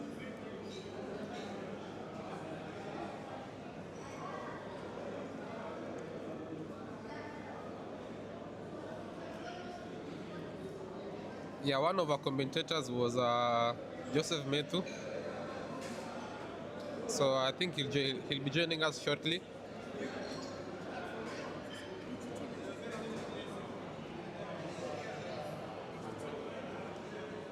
Yeah, he'll be joining us shortly for the commentation. Let's in the meantime.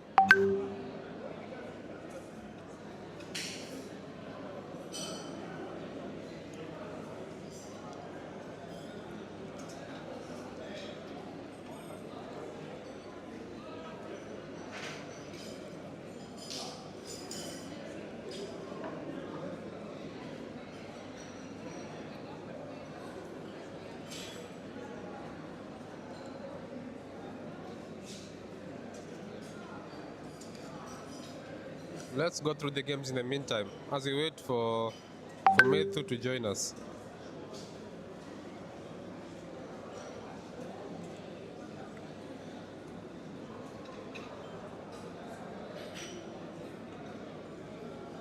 Okay, if I look at the games, I'm seeing Jamie Obora and Jora Suje have drawn their.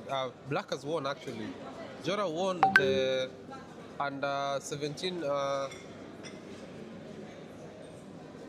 section with a clean 9 points out of 9. That's very impressive. Let's go through the game and see how it was played. Because we left it off in the middle game with the queen. With the queens being on the board still, and a very compact position. But let's see how the game opened up.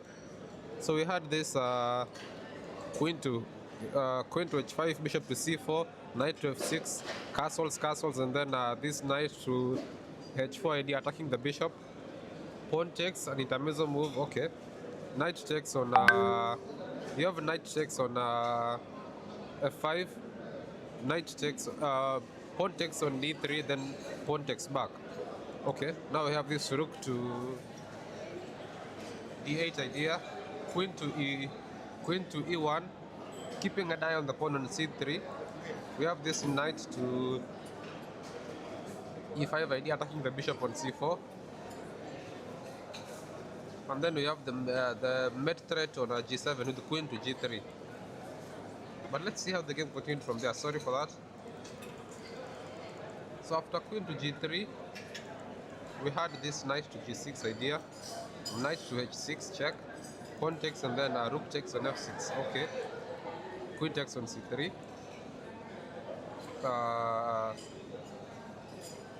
We see a doubling up on. We see a doubling up on the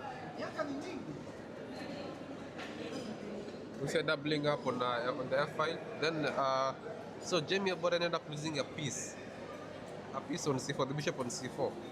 Wow. Okay, let's see. Now h4 is played with the idea of dislodging the knight on g6.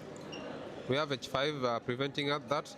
Rook comes back to f4 to attack the queen. Queen takes on c4. We have rook to f5 attacking the pawn on h5. Then we have this rook to d1 idea, and here I think Jamie resigned because realizing that he's a piece down, he's going to lose another rook, and his attack is fizzling out very quickly. So that's why he resigned. Wow. So Jora Suje wins at a semifinal section with a clear 9 points. Very impressive. Let's go to another game and see.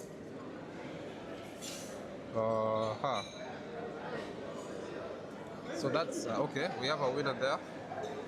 Kyle Kuka here won also on in under 15 open section. So we have a Kenyan winner there in under 15 section, open section.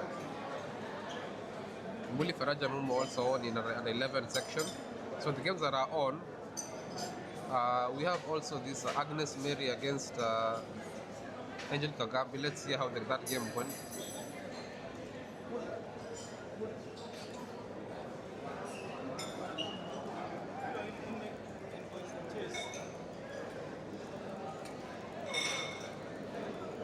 Okay, let's see. How did you leave the game out? We have this page 6. Okay, b4 pawn there. Bishop there, trying to force an exchange, trying to force some threats there. Bishop takes. We have this knight to b6 idea. Okay, knight to e5, avoiding the knight exchange. Rook takes on d2, king takes on d2. We have the other rook coming to d8 to give a check. King goes back. We have this h5 idea. Queen to e2. I'm not sure what's being planned here. Possibly just trying to remaneuver the queen. Knight to d5, c4. Okay, very aggressive. Knight to c3, attacking the queen. Queen to c2. Then knight goes back to e4. Rook sacks on d4. Knight sacks. Queen takes. And then we have this pawn to f5 attacking the queen. So white is better in this position. It doesn't seem like it, but white has 2 pieces for the rook. So let's see how white played. White is the player Agnes Mary. So we have the queen back. We have this c5 trying to open up the position. Knight to g6, opening up the queen's attack to e6. Queen to d6 is played. Then you take. Queen goes there. Then you play queen to b2 is meant to defend the pawn on a3 and also attack the pawn on g7. So queen to c6 back, knight gives a fork, and the game ended there. Wow. So the black player Agent Kagami fell for a fork on e7 against the king and the queen, a royal fork. Wow. Okay. So we get Agnes Mary as the winner in that game, that final round in the under 17 girls section. So that was well done by Agnes Mary. Well done. Let's go to another game that has ended and see how it's going.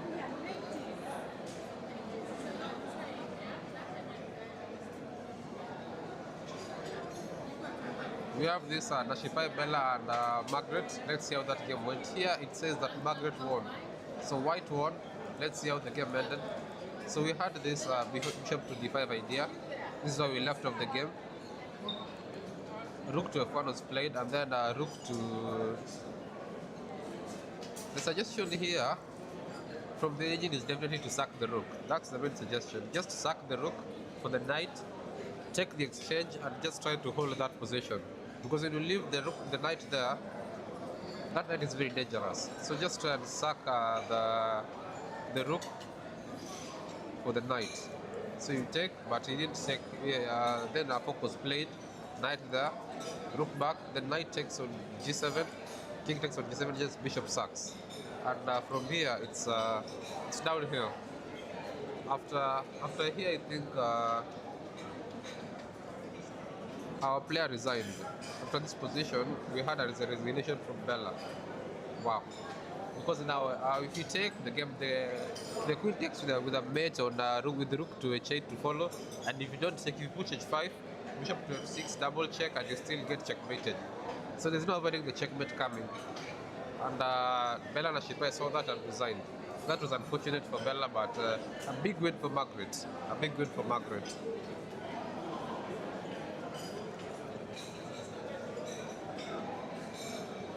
So we have another game here. Let's see. Asaba Juliet and Suhana Anil, they are still trying to push for something more than a draw. So the games that are remaining are quite few. We have another draw here on mode 2 under 17, and the other games are still on. Very few games are still on. Kabura Win is still trying to push for a win. Let's see. Okay.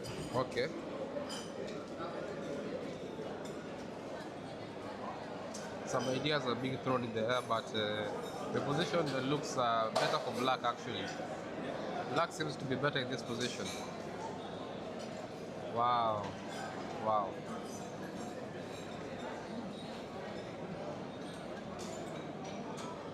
Very, very interesting. Very, very interesting. Okay. Let's give the games time to run, and then we come back a few minutes later with some commentary.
And there we have it.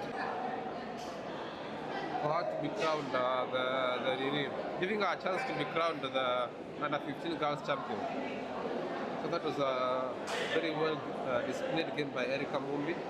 If actually, interestingly, if she lost this game, Agnes Mary would have been the champion, under 15 girls champion.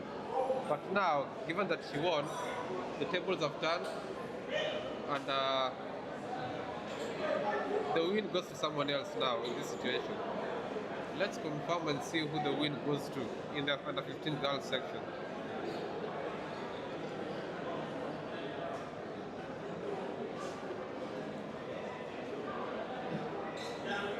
Kaloki Zuri now becomes the under 15 girls champion. Very well done by Kaloki Zuri. Classic performance. She won in the following board, and this now makes Kaloki Zuri the under 15 girls champion. In the under 17 girls, which are under 17 girls. Let's see. Under 17 girls.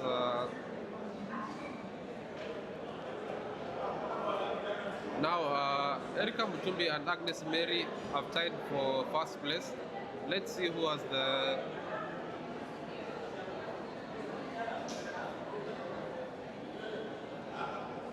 So Erika Mutumbi now becomes crowned the under 17 girls champion. Very well done by Erika Mutumbi. That was the last game of round 9 Africa Chess Championship. Thrilling performance, a thrilling display by all competitors. We appreciate everyone who's watching. Thank you for being here with us. I'm closing the stream. We're closing the stream at around 12:30 or so.